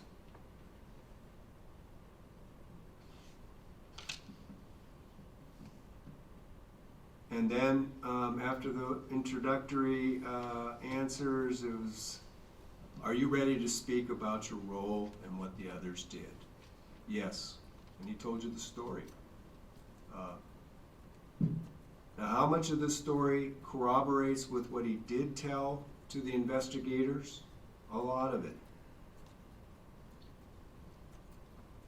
Plus the details that have never been told. Why would he come in here, take the stand, and tell those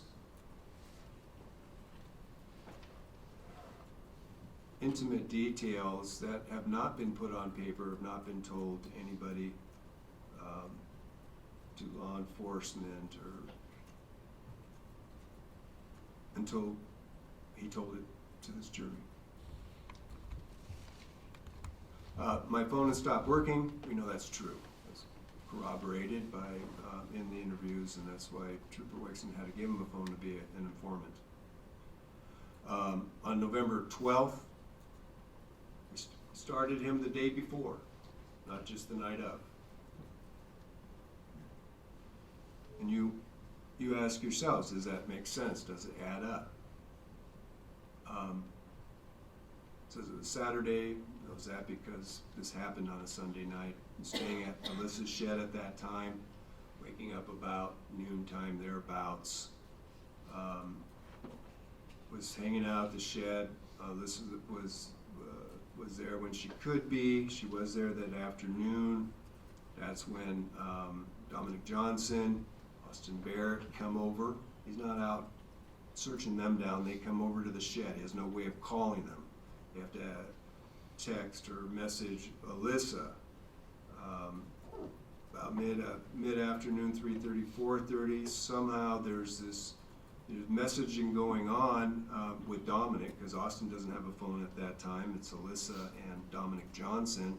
This invitation to go to Eric Allmendinger's that night to party, smoke weed, and drink alcohol. And you'll see it in the text, in the context of it, that through Alyssa, because, or perhaps Alyssa handed him the phone,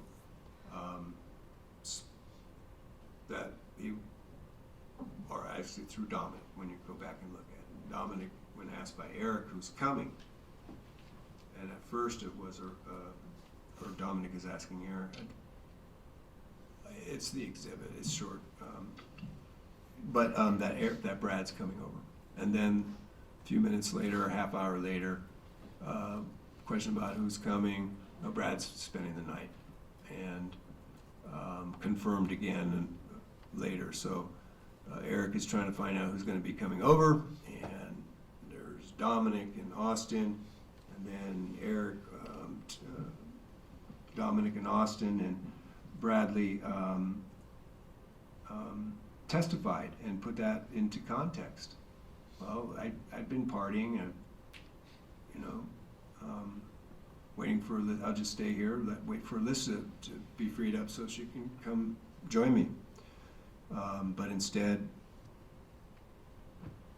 you see it in Dominic's text that Bradley's, we're walking, Bradley's essentially showing us the way. And when examined by the prosecution in this business about, well, you could have just, you just could have gone back, and Bradley had to explain after you showed him the way. Well, they don't go to bed at 7:30 at night, so he was going to stay and hang out until it got a little later, and then head back to the shed. He never made it back to the shed as he intended at the time. Zero evidence that he was involved in the planning or had knowledge what was going to happen. Mere presence without any knowledge or plan to be involved or aid and abet or to, you don't have accomplice liability. And yet the state is arguing that you should find beyond a reasonable doubt that that's what they proved. And if it's not there when the beating starts, then where it's not there for the kidnapping or the murder, except for looking at two acts. Helping David get out to the Bronco, and then suggesting where they should go. Convict him of murder one beyond a reasonable doubt for that? That's what you're being asked to do. That's what it boils down to.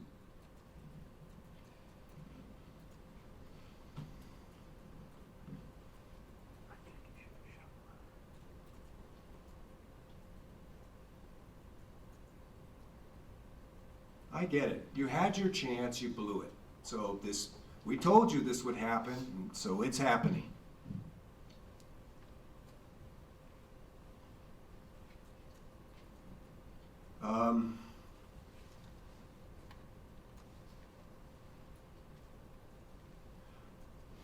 So he remembered enough that Alyssa came down to the shed with her sister, Callista, Dominic Johnson, Austin Barrett, then came over between 3:30 and 4:30. They partied a bit there, and then Alyssa needed to get back up to the house. Dominic and Eric would be drinking and smoking out, and Dominic wanted him to show him and Austin how to get there. Probably wanted him to come party with him too. I don't know, but all of that. What's not credible about that? Why is that a lie? I mean, the evidence that they put before you corroborates that in the communications between Dominic Johnson and Eric Allmendinger.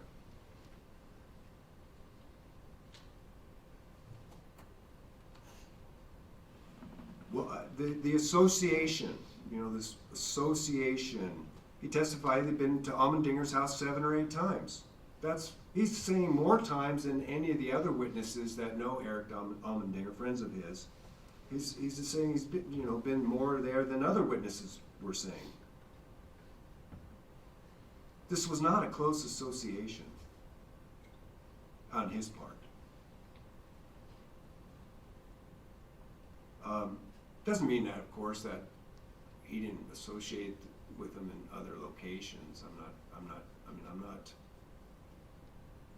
suggesting that there was no friendship. They were friends. They probably hung out in other places too, especially in the summer before he stopped going to school.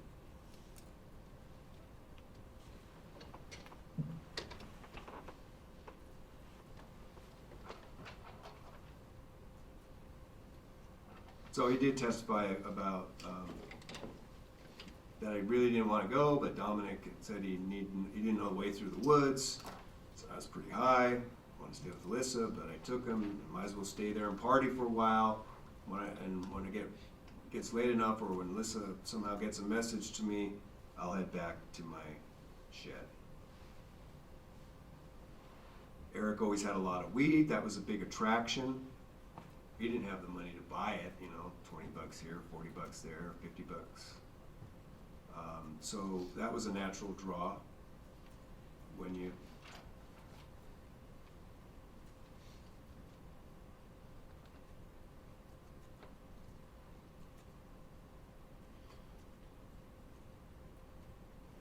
arrived a little bit after 6 p.m. after showing him the way, and then you heard a very detailed story about how they went into the garage and thoroughly crossed on this too, and not, when you go back and look at when you look at the cross-examination, frankly, as determined and diligent and meticulous as it was, did you get the sense that his story was somehow destroyed or discredited and he was found in lots of lies?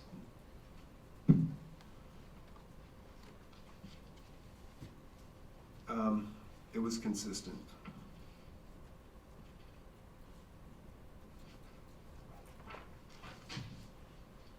So from the garage to the trailer, what that looked like in minute detail from both sides.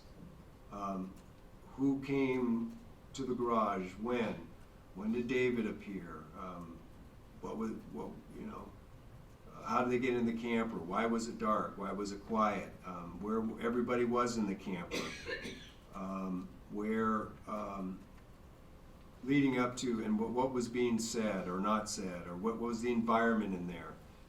Poking every which way to try and find out, is there more to this story? Because we think there is. And then this business of, where he's located. Nobody disputes that, on that bunk. And there's these, it was a weird atmosphere because guys aren't talking much. They're on their phones and just busy smoking joints, and just didn't feel like a normal party. Of course, they had to be quiet and it had to be dark, but it had this sense that it just wasn't how it usually was when they got together. And where they were sitting, and then how Eric passes in this backpack, and at that point David's in the bathroom, and that Dominic's got his foot on the door, and if you saw that right foot, if you saw the dimensions in the trailer, Eric opens the door, puts it on the step, and Dominic's got his foot on the door, and Austin's over here, picks up the pack, pulls out the weapon, and just that fast. Boom, boom, boom. He hears it. He can't see much, doesn't know what's going on, kind of gets up a bit, and then Eric right away must have been outside, so he couldn't, you look at the texting. Dominic is telling Eric, "Need your toolie." It's gonna go down, need it now. You don't have to be involved. Then they talk about their plans. They're gonna be leaving after that. And, you know, I'm not gonna blame it on you. You know, all these inferences without actually saying what the plan was. But right after David is beaten, Eric's in and, you know, assessing the situation. And you've heard the story, you know, what are we gonna do now? Well, we're gonna have to go for a ride.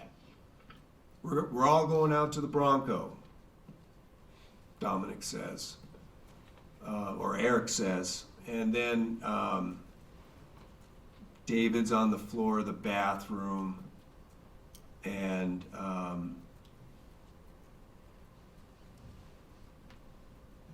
it's not known because it was dark, but the statement was made, help him get up. You know, was it directed at Austin? Was it directed at Bradley? All you know is he heard the statement, and the picture that the prosecution wants to paint is, there it is. He escorted him out to the car. Since he did that, he must have known that this is what was going to happen, and therefore he knew that David was going to be killed the moment he bent down to help David get up and stabilize walking to the Bronco. Put yourself in your shoes, in his shoes. 3 years ago, imagine when you were 18. Now maybe you wouldn't be hanging out in this trailer to party and smoke dope when you shouldn't be in there. But Matt, aside from that, how would you process that? And if you were heard, we're all going for a ride. You're gonna, hey, wait, guys, I'm not going. What the heck are you doing? I don't want anything to do with this. Now that he just saw how violent they could be for the first time, none of the witnesses saw this kind of reputation for violence. What would you think? What would you do?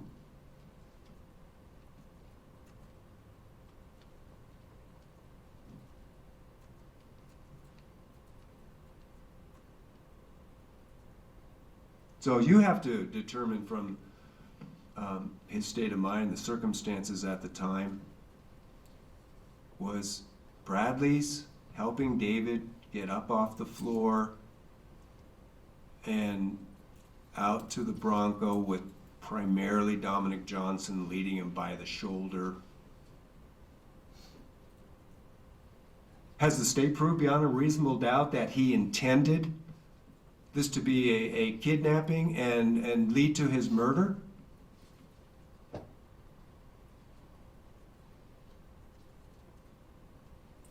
Are the actions he took afterwards further evidence that was his intent?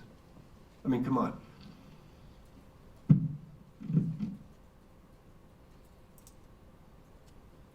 We got that map out, and he explained to you in great detail. This assertion, there's no evidence of it, of course, because cell phones weren't being used much at the time. But imagine being in that situation. Is there necessarily going to be a lot of discussion going on? Do they even know what they're going to do at that point? And of all the people in that car, would Bradley know? And when they say, when that statement is made by Austin Barrett, I'm going to do this.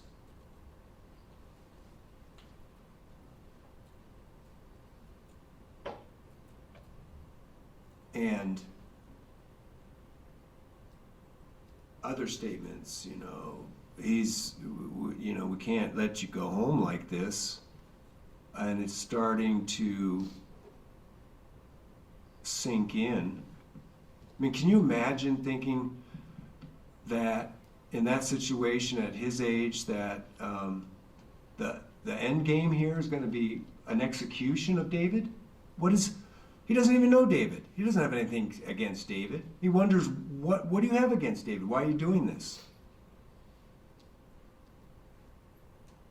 Is it plausible in fact, more likely that he was in on it the whole time, there's no evidence of it, that there is a side of him that was shocked that his helping was reaching out in the only way he could, in a gentle way, in a way that would prevent Dominic Johnson from going off again, for not getting up, for not walking, for not cooperating, for not getting in the car.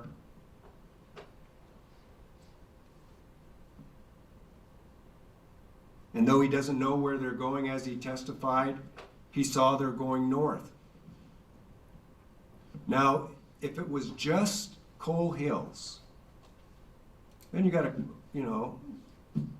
just weigh the totality of the circumstances, and is that just, manipulation, that I was suggesting a place where there may be people where, maybe they'll change their mind about their intention to kill him. Maybe it'll be reported, somebody there recognize the Bronco. Maybe they'll dump David there and not kill him, and hopefully he will be found before he freezes to death. But when they say that's stupid, they don't, and they make they turn right at the next light, and then they head over and they cross the bridge, and they're approaching Jim Creek, and he says it a second time, and that's corroborated. Why would he now a second time suggest an area where there's likely to be a lot of people? Or is he just so stupid that just pull off the road anywhere and let's do it? What's more plausible to you?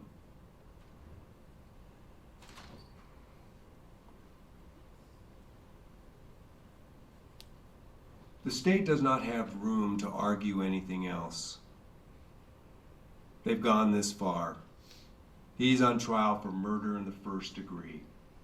It has to be the same story. It has to be pounded into him on cross-examination. You have to hear it over and over. You have to see all the pictures over and over. You got to hear the prosecution's narrative over and over.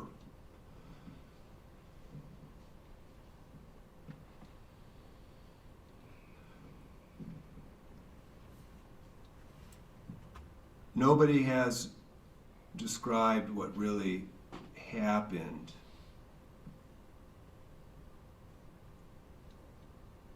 When they get out there to that pull-out and walk into the woods without any discussion, stop here, turn, and people turn around, and boom, executed just like that. If you were his age, and there's no evidence that he had propensity to violence. In fact, the witnesses suggest otherwise. Is the threat to his life, frankly, to anybody there who didn't go along with it, credible? After what he just witnessed? Callous, senseless beating and execution of another teen?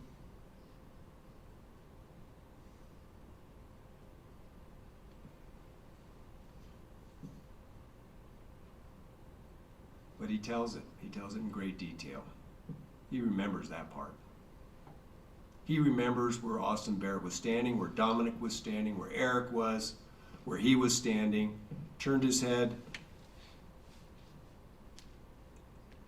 and he was the last, he paused, and was the last one to walk away. They get back in the Bronco. Austin Barrett makes it really clear again, this is really serious, and I don't remember his exact words, I'm not following, but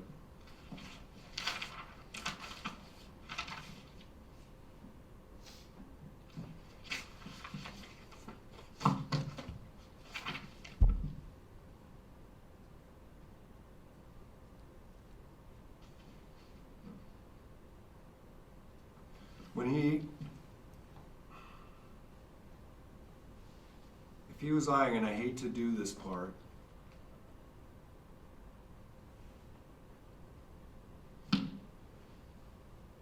when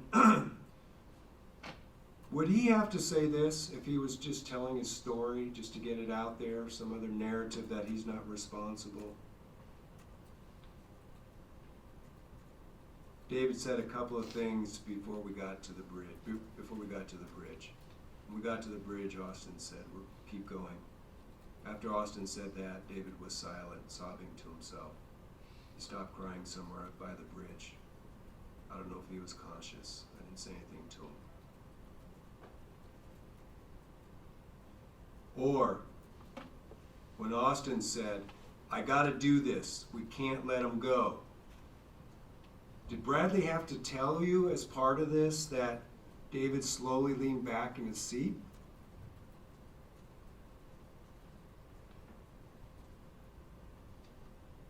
Rested his head on the window. He was crying, trying not to, silently sobbing to himself. And after that, he didn't really say much until we got out of the truck. Why would he say that?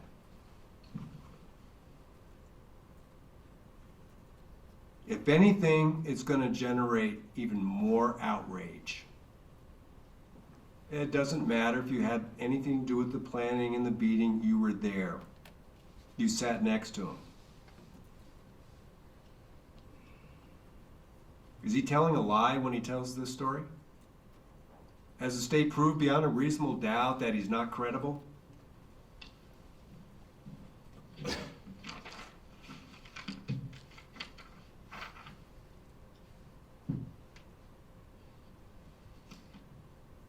So we know what happened to David.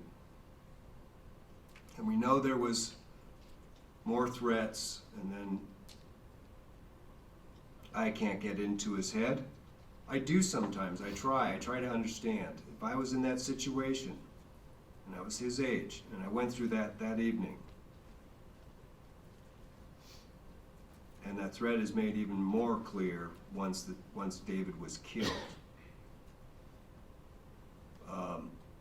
How would I get myself out of that situation? Can I just, hey, I'm done, I don't want to, bye, drop me off here, or... He had enough sense to know that he had no skin in this game, and that they were gonna hit him up, because he was the one that was gonna snitch. He was the one that was going to report when they finally catch up with him. He may not have just walked into the police station and offered to tell them what happened, but he had to. So he suggests, they're talking about burning it. I know we can get gas cans. In fact, now he's buying in, and this is where, it gets not as clear, it gets a little grayer for you, unless you're really following these instructions and talking it over intellectually and not emotionally.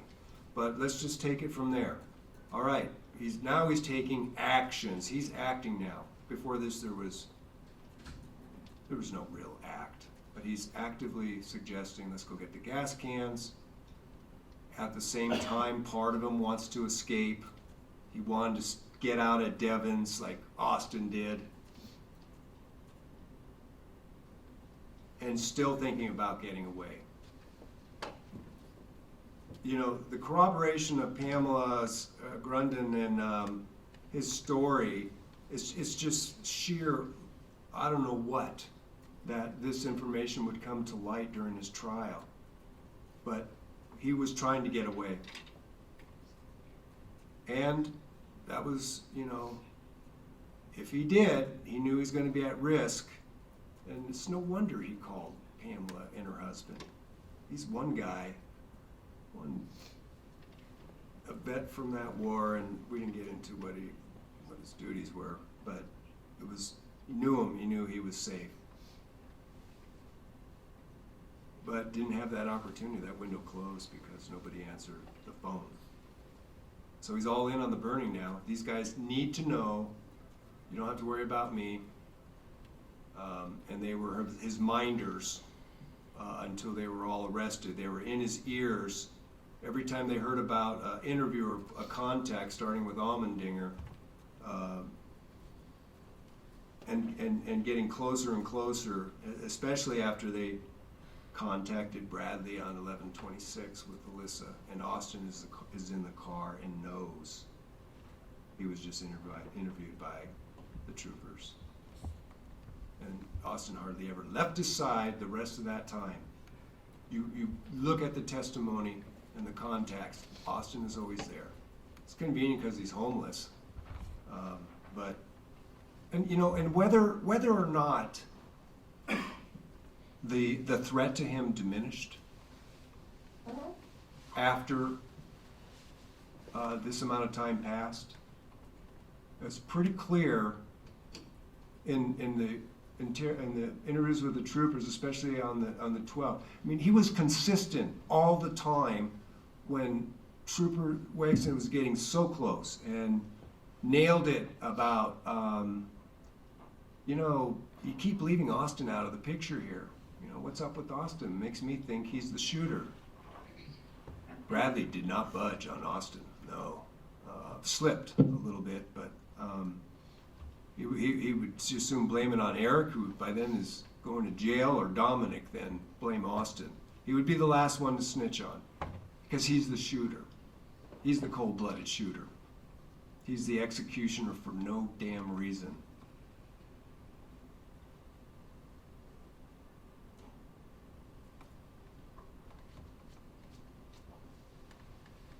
When you know that was his motive, to lie and to omit, then you begin to read, especially if you read it as many times as we all have.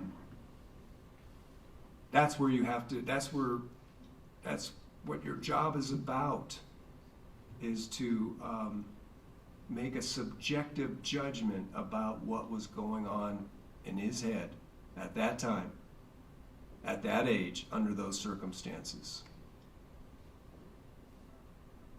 You can't just be outraged at the lack of cooperation, the lying, and the omissions. You follow those lines and how those lies and how the story morphs and how it follows how the investigation is going and what the others have discovered about it and how they're checking in with him, and especially after he's been interviewed. Boom, just like that.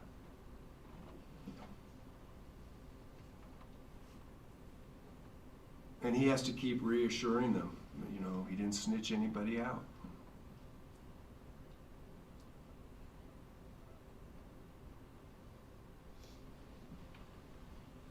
You want to take a break now?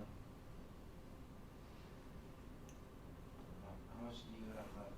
Not much. Okay, why don't we do the following, we'll let you finish, and then the jury's okay, we'll just take a 15-minute recess, come back. The state has approximately a half hour or so for rebuttal, and I got about 15 minutes of jury instructions to read, and we're finished. So, everybody okay with not having lunch till we wrap this up? Okay.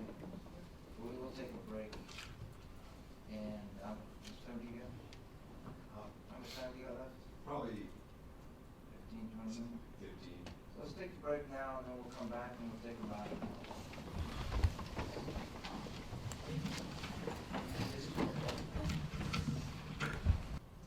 Okay, the state shall first produce its evidence, and the defendant may then produce the defendant's evidence.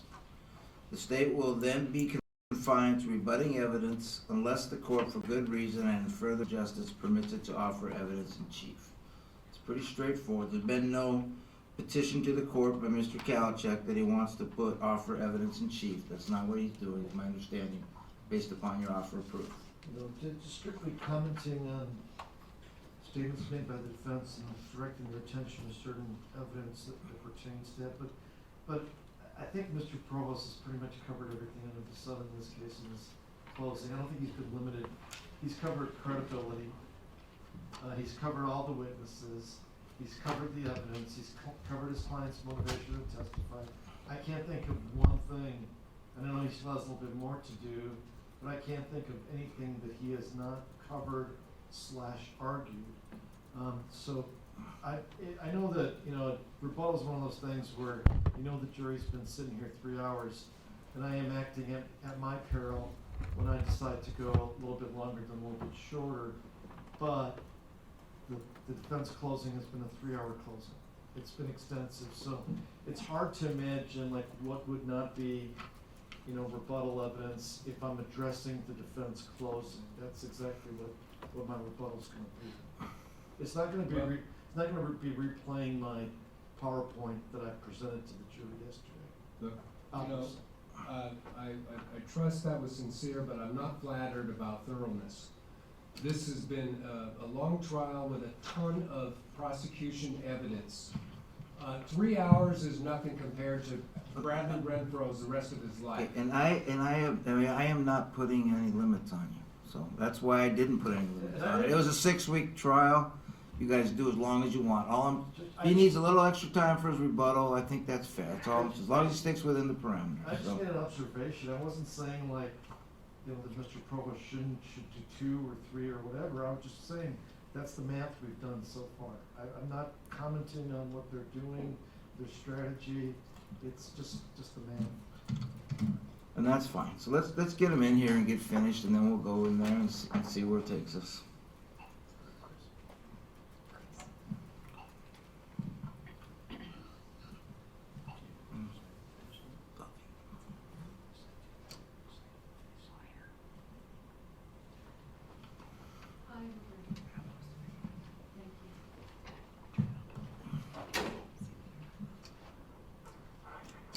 We are on.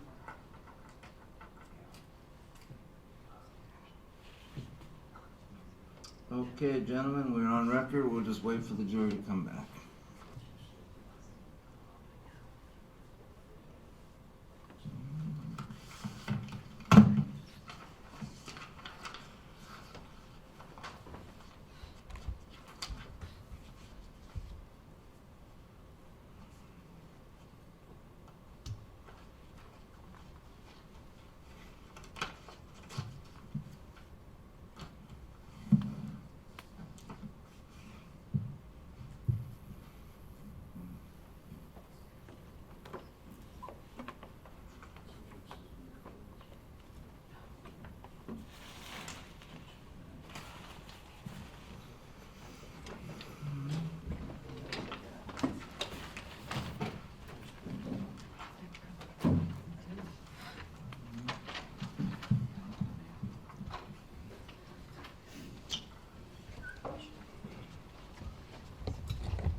Okay, please be seated. We are currently on record. Mr. Provost, you may continue.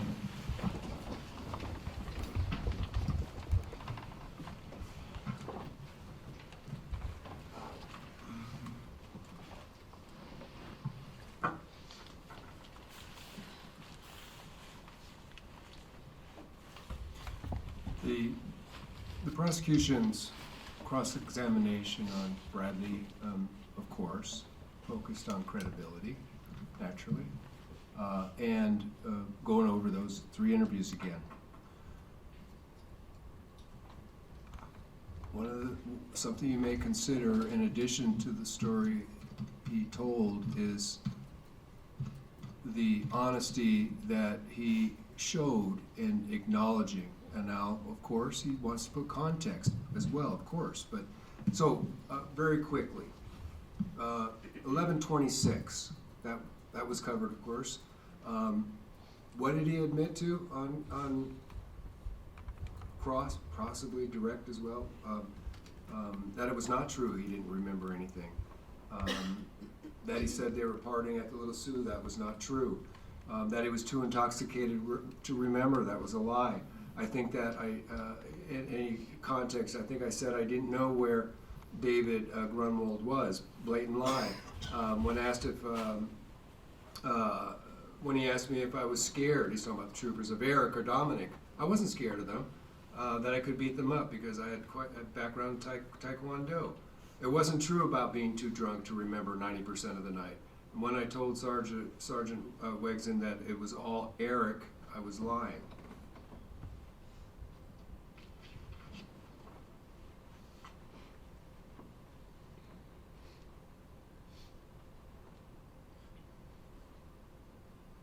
I didn't fully cooperate. I didn't want to say anything about Austin, Dominic, or Eric. I denied knowing David. I recall my mother asking where David was, and I said I didn't know where he was. That's hard, to lie to your mother. But he stuck to it, and it only changed as to who was at fault as more information came in and what he was being told to say. And I need to correct one incorrect fact out of all these details. The question about a call or a message on 11:30 after this interview. It's not, I was incorrect to say that all of the phone calls that were made when he had his phone were initiated by one of the others trying to get his ear, what have you said, or this is a story you're going to tell. But on 11:30, after his interview, he did make the call. He made a call to, it's actually in the record too. Mr. Kalachek confronted him about that. He wanted to break down each one of those calls, and when he was confronted about that, after that night, until the time I was arrested, I don't remember an occasion I had to meet up with them. After the November 30th interview, I texted Eric. So you will see in the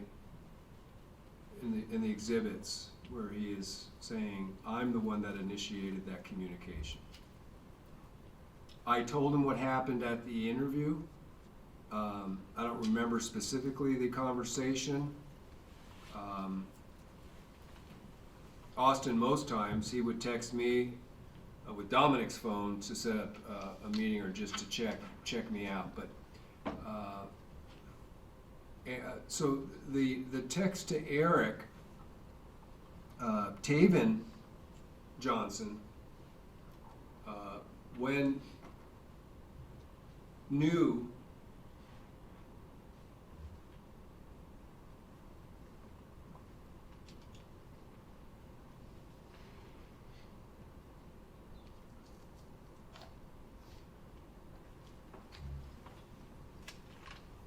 I might have the date wrong, but he was arrested.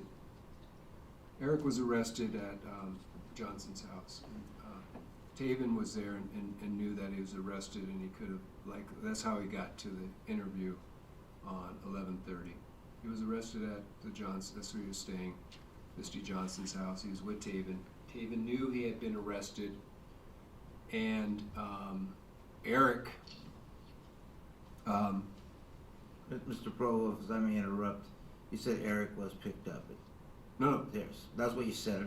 I think the jury is wondering. okay. That was just a mistake. He texted Eric, yeah, no.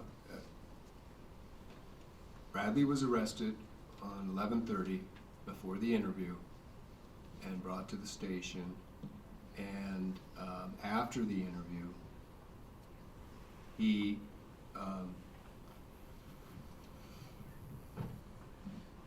texted Eric because he wanted that information to get what happened at the interview. He wanted to know that he had talked to law enforcement before that information got to them through David. So as far as I didn't recollect that. It was brought out by Mr. Kalachek in cross, and I could be, this is not, I'm not arguing evidence. I'm trying to refer to facts and evidence, and I just wanted to retract that statement that there wasn't any time where he reached out to the others. So the 11:30 interview,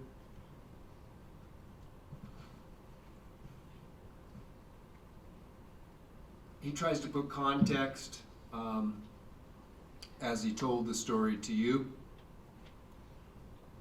That he said, if I knew where he was, where David was, or who did it, and he keeps trying, he's really consistent about two things. That he's not, and that's when he gets loud and emotional, that he didn't hurt David, and then in his lies when confronted about it, or the inconsistencies in his story, he even lets on that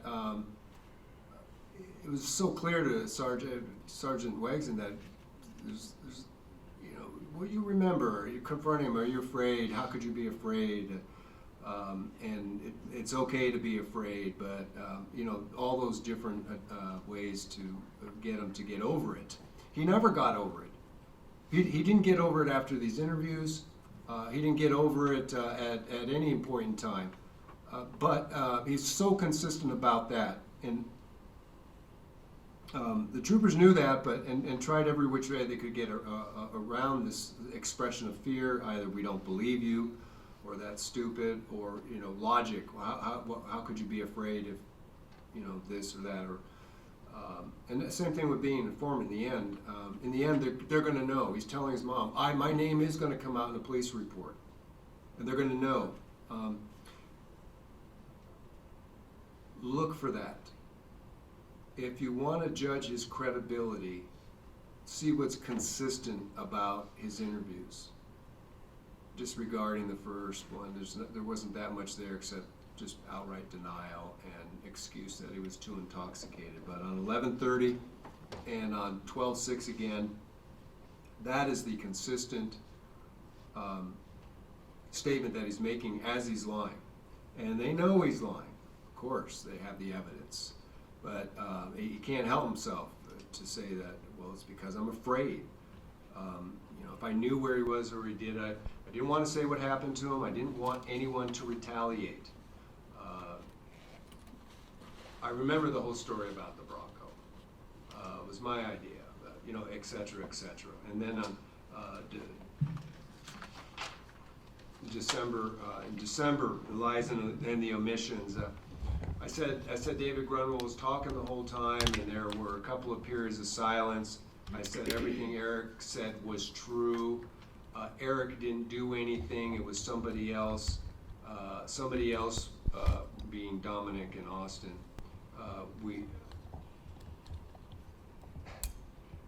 I got, you know, and we stopped along the road, and that Eric shot David. And at that point, I got cold feet to continue saying it was Austin. So this flip-flopping back, he's got these guys in his ears constantly trying to find out, you know, who he snitched on, or has he snitched, what story did you tell him? And that fear, if you don't believe that fear was real, then have another close look and see if that is the consistent, you know, when you know that and you're seeing it, go back and look at those transcripts of the last one especially, and see if that makes sense to you, see if it is credible. Or is it more likely than not he had this genuine fear? Because if it is more likely than not, that preponderance standard, the affirmative defense of duress attaches, and you have to find him not guilty.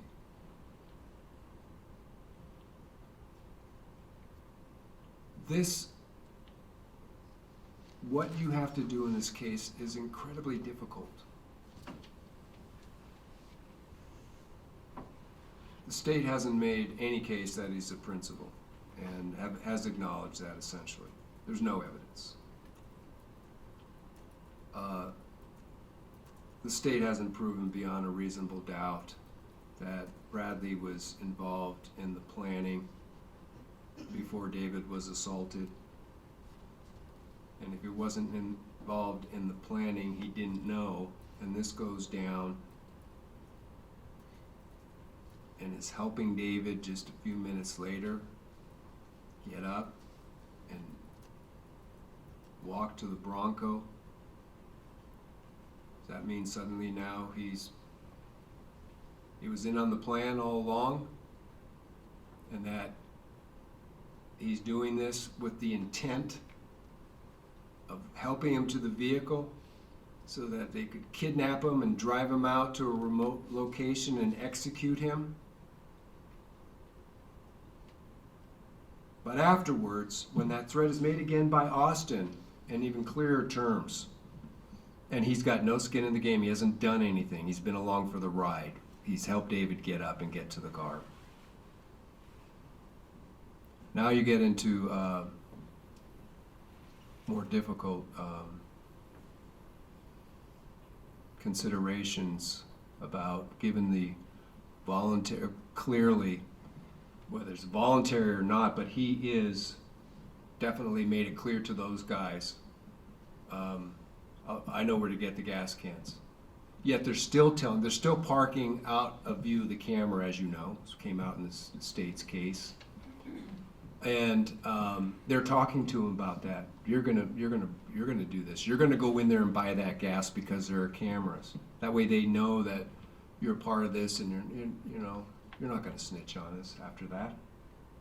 And he does. He walks into the gas station, plain view, buys the gas, and off they go. And he follows through. I mean, there's no turning back at that point for Bradley. But does that mean the threat has gone away? Because if he didn't have that threat any longer, if he wasn't afraid of them any longer, playing both sides, well, the inference that you could take from that is the two sides he was playing is, one, keeping himself safe, two, but at the same time, how, maybe I can cooperate, and quickly dismisses that thought when he leaves the station. But when it comes back to duress, and as time goes on, because it's a couple of weeks or more before he's arrested in this case and held after the indictment, what about the actions at the trailer? Okay, so it's right after the Bronco, and then you have the tampering at the trailer and the present for the burning of the rug. If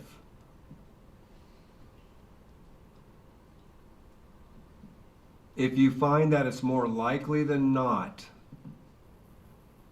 if you find it more likely than not he engaged in that behavior as a continuation or an extension of showing he had skin in the game so he would not be confronted or suspected of snitching,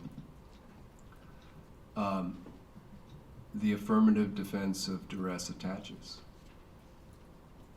Now I gotta imagine this has gotta be very difficult.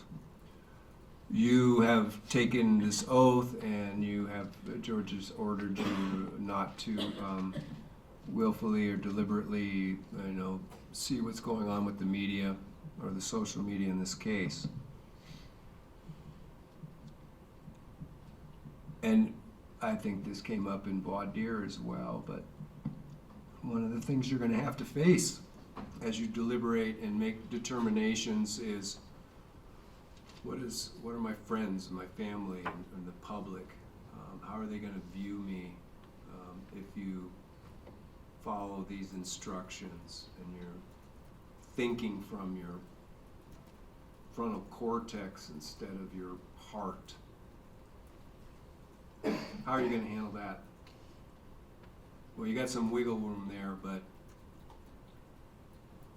if at the time they left the execution site and Bradley is now taking actions that are in the line of principle, frankly, there's still the other half. There's the mens rea. And is he doing this with the intent of promoting the arson and the tampering of evidence, or is he under a degree of coercion and fear of retaliation for not having a part in it? What if he refused to go to the gas? You go buy the gas. I don't want to be on the camera. Let's not forget, he's the youngest. You look at Dominic Johnson was 6'3", and when Bradley stood up next to me,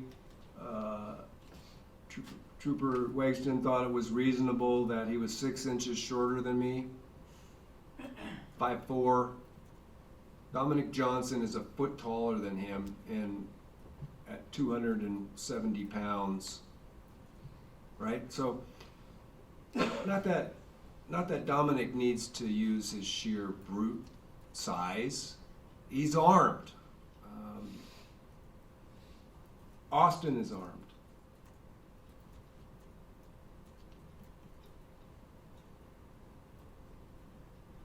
It's right back to the hard part, or the complicated part of being mindful that you got to put yourself in his shoes, and some of the totality of the circumstances at the time includes his height and his weight. And the fact that he's even less mature than the rest of him around him are already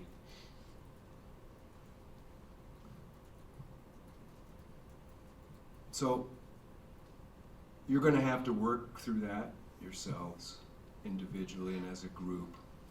How are you going to deal with these lesser included counts? What's it going to look like in the media if it's, you know, guilty across the board? There'll be lots of celebration out there. You got what he deserved. If you come back with partial guilties, so be it. You come back with all guilties, what's the media going to be saying? What are your friends? And so when you took this oath, this was discussed in voir dire that this was going to be hard to face the community if you found him not guilty. But now's the time where you really have to struggle with that. And you also have to struggle when you hear the description of David, even as adults, that emotional brain takes over. And the rage and the outrage and the rage of what happened, even if there was a reason, but there was no reason. We know of no reason. Bradley knows of no reason.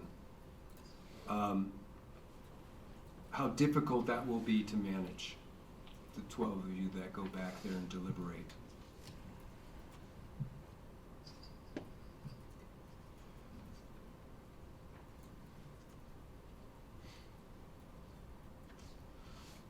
This case is about, for you, when you walk away here at this point in time, is about credibility. We know Bradley Renfro was not credible, and he has admitted all the lies and omissions. And he has, has he done? Did he have to come and testify like this for 5 days in front of you and go through that? Has he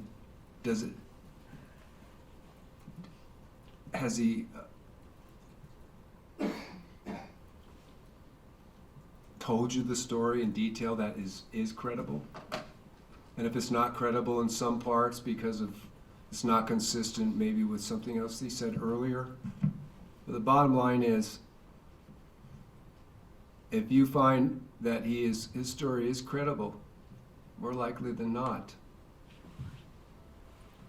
then, and if you're going to follow your duty and your sworn oath and these legal instructions, as hard as it might be in other ways, intellectually, emotionally, all things considered,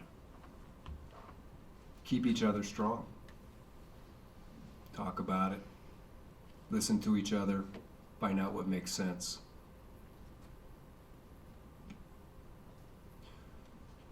This proceeding, whatever happens, is not going to bring closure to the Grunwalds. There is no justice for David. But there is another young man now today, but at the time, another child, as David was also referred to, who is hoping that you will provide justice for him.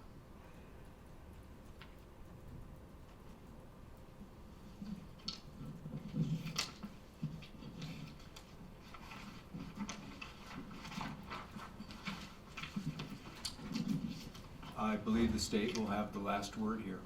So, thank you for your attention again. Okay, members of the jury, in our criminal justice system, the state has an opportunity to what's called a rebuttal closing. So as soon as we're ready here in a couple minutes, Mr. Kalachek, we'll be going forward. Okay. We just need to change equipment out. Okay, that's fine. We can stay on record.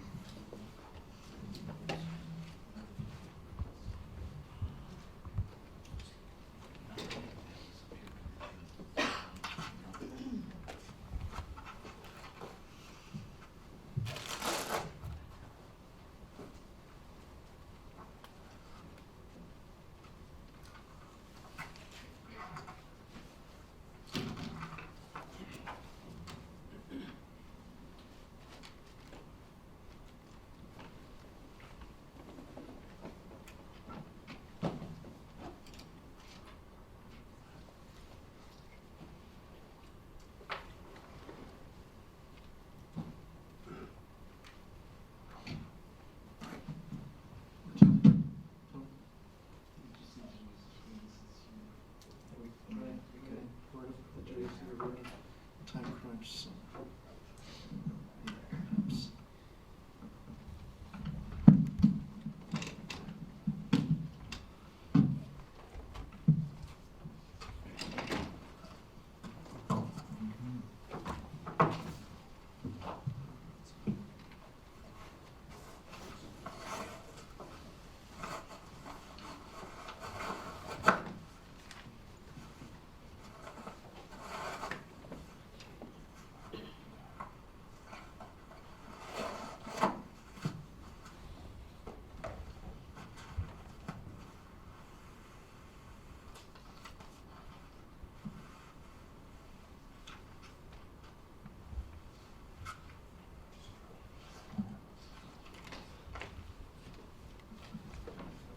Can we have a little bit of light adjustment, please?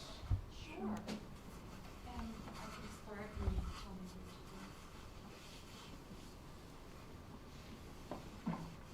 what That should be fine. to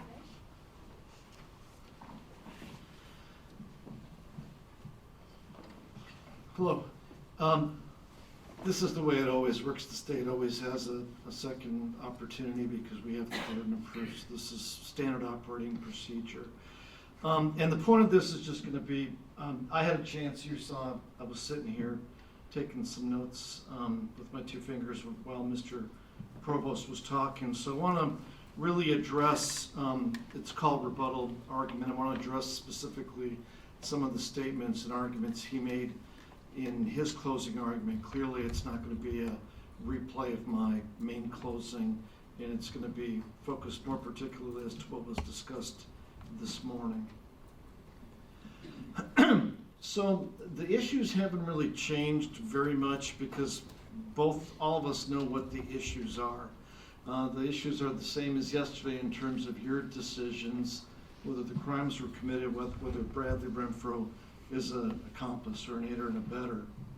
Now, I want to talk about some of the issues that were raised by the defense closing, and I'll probably be referring you to some arguments or statements made by the defense attorney, and then also turn your attention to some of the evidence which may rebut some of his arguments or statements.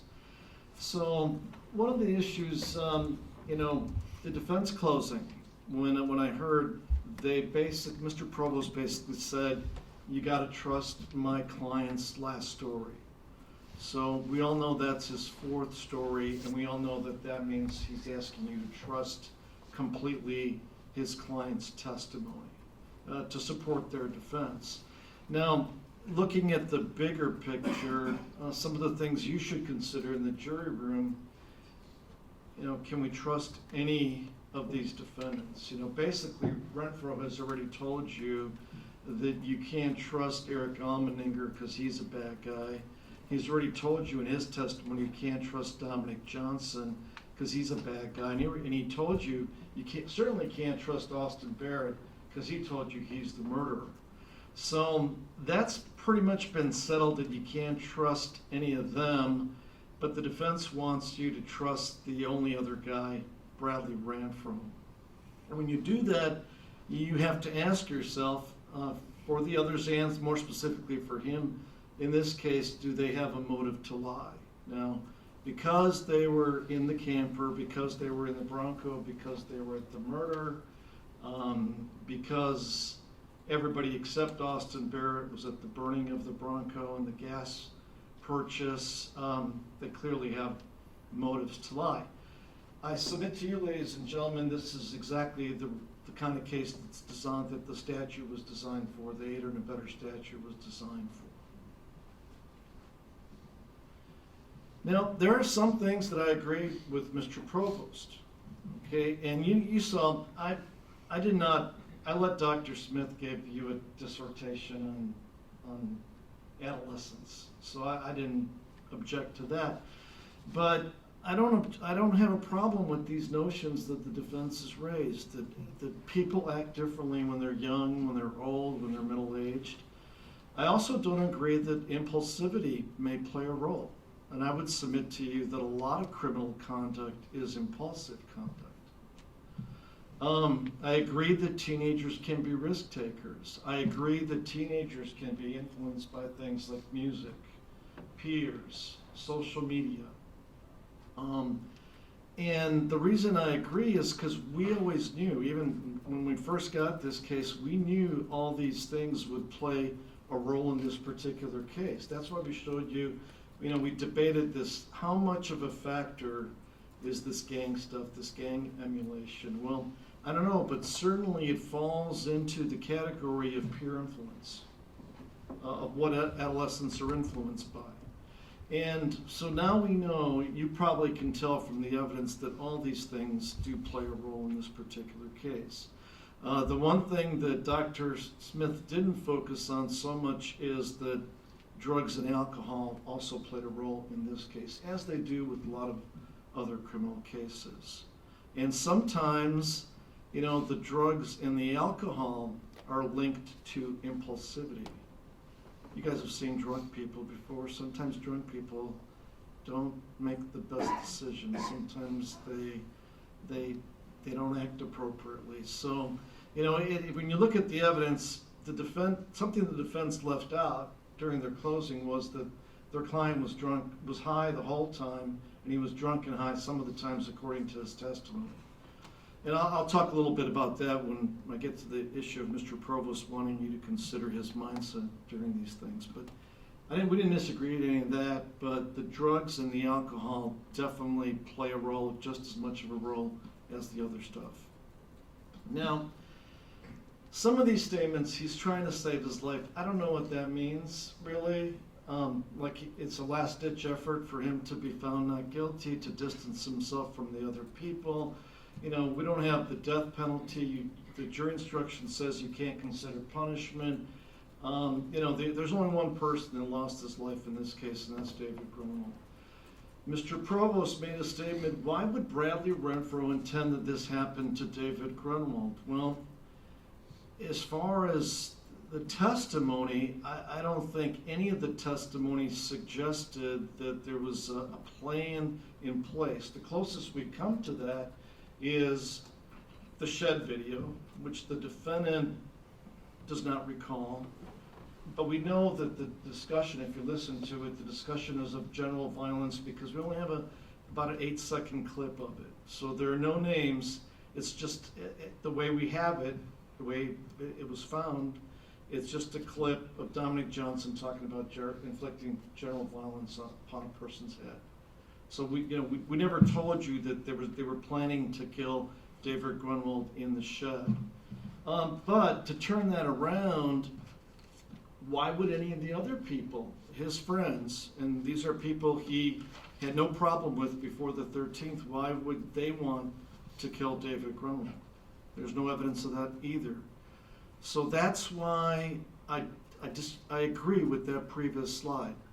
Impulsivity did play a role. Maybe they got amped up by Dominic Johnson's speech in the shed.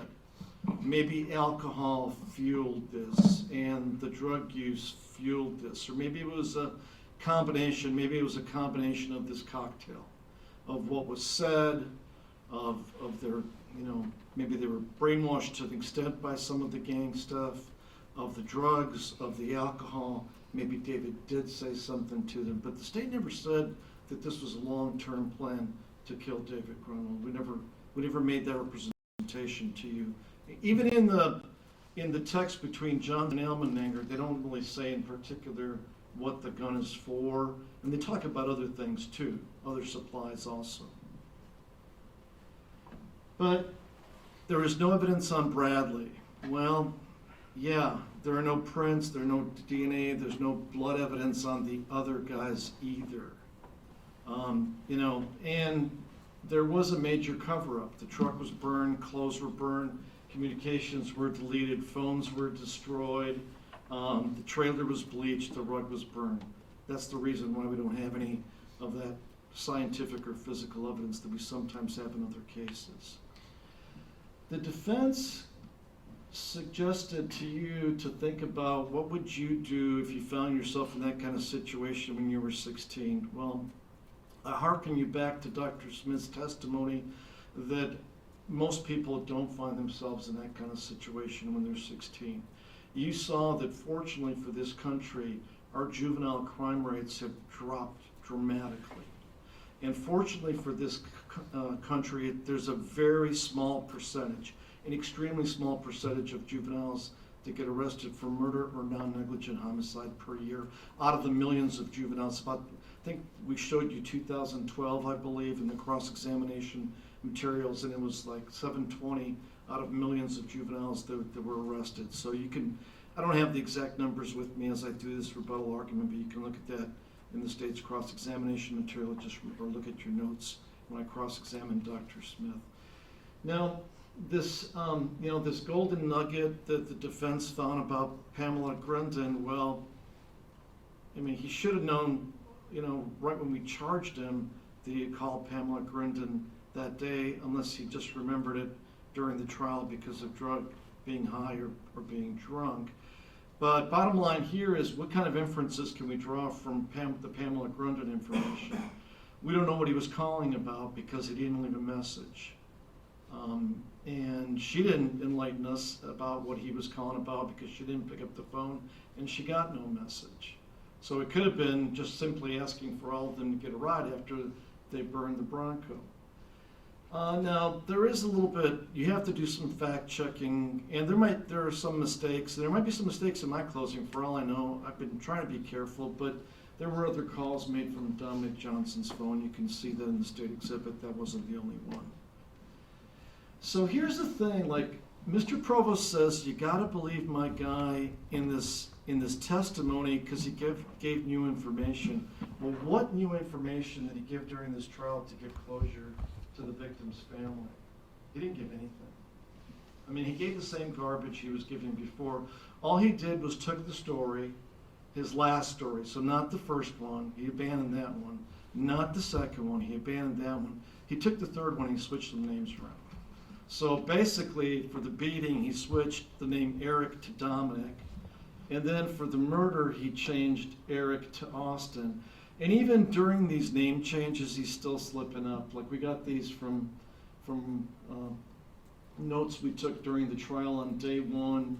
When he testified on day one, he said when they were passing the tsunami center and David was asking to be taken home, it was Austin that said, "You're not going home, we can't take you home." On day 3 of his direct, when some time had passed, he said that Eric said, "You're not going home tonight." So there, even though like he can keep the core of the story straight, even though he's switching names, there are still some mistakes that he made during his testimony to keep this fourth story on track and straight. So, yeah, I agree. There might be some nuggets of truth in there because there's some things that can't be contested in this case. Right now, the fact that 4 people were in the camper and the Bronco at the murder scene, that can't be contested. The Bronco was burning, that can't be contested. The gas was bought at the holiday, that can't be contested. So he knows what stuff is on video, he knows what stuff can't be contested. He also knows which stuff he can fudge on. And those are the parts when it's only the four of them there with David. He knows he can change that around to suit his needs. I already covered this, this business of think about what was going on in his client's mind, and he asked a lot about that of his client when his client was on the stand. But there is as with the problem about all the past lies, there is a problem in trying to figure out what was going on with his client's mind at the time. How much was he affected by all the marijuana? How much was he affected by all the alcohol? He basically acknowledges that he was under the influence of something this entire time. So anyways, when you think about what was in his mind, he was not a sober, clear-headed teenager during any of these events. Now, the defense basically is as follows. I didn't participate in the worst crimes. I'm not the bad guy. I tried to help David. And the things I said, and the things that I do admit saying or doing, like burning the Bronco, suggesting the gas cans, suggesting that they go to Jim Creek, I did it because I was in fear, mostly of Austin Barrett, but then maybe also in fear of Almeninger and Johnson during the gas purchase and the Bronco. And then he goes on to say, I lied all those times, because we had all those explanations because I was in fear. Now here's the problem with the defense, ladies and gentlemen. And remember, it's not the state that has to disprove duress or that he was coerced, he was in fear. It's the defense that has to prove that by preponderance of the evidence. And they only got one leg to stand on. And he's sitting right there. And the leg they're standing on is Bradley Renfro. And you have to determine that he is credible to buy this defense story that he was scared, even though he partied with his friends right after the murder, even though he's still flashing the C sign on November 18th. But they're asking you to swallow his whole story during this trial, hook, line, and sinker. Now, the problem with that is when you look at all the other evidence, and feel free to do so, and correct me if I'm wrong eventually, but nobody else says he was in fear. Out of all those witnesses that they scrolled through in their closing argument, none of the witnesses ever said that they saw that Bradley Renfro was in fear during any of these incidents. And his major problem is his credibility. I mean, he has zero credibility. He has a proven track record of lying. Every time the police catch up with him, he's lying. His mother's there, he's lying. Even his last statement, he's lying. And these are not little white lies that, sometimes I talked about society's forgiveness of some things that teenagers do, but these are huge lies. Like framing another 16-year-old juvenile for being the principal or the shooter in this particular case. So some of this I talked about. For him to prove his defense that he was coerced or forced into doing some of these things, you must believe the defendant. But there's also one more thing that was not covered in the defense closing, and that's that jury instruction you'll have on what is the fourth thing that they have to prove by a preponderance of all the evidence, and that is that Bradley Renfro did not recklessly place himself in a position or in a situation, I missed some words there when I was typing, in which it was probable he would be subjected to duress. So when you go in there and look and see what they have to prove, it's their burden to prove that he was under some sort of coercion, and that's why he did these things. But then they also have to disprove this notion. So when you look at this, did he recklessly place himself in a situation in which it was probable that he would be subjected to duress?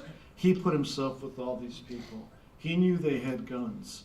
He knew their lifestyle. He knew that they emulated being in a gang. He knew that they used drugs all the time. He knew that they had been drinking, half a bottle of alcohol. So you gotta look at. Well, that's his testimony.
There was some questioning, why don't we have social media on Renfro? Well, there's an obvious answer to that. He didn't have a phone during this time.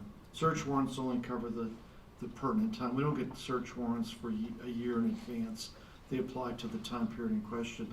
He testified he didn't have a phone. And then after he did get one, the first thing he did was call Almendinger.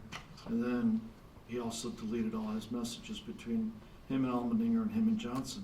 That's the reason why we don't have social media.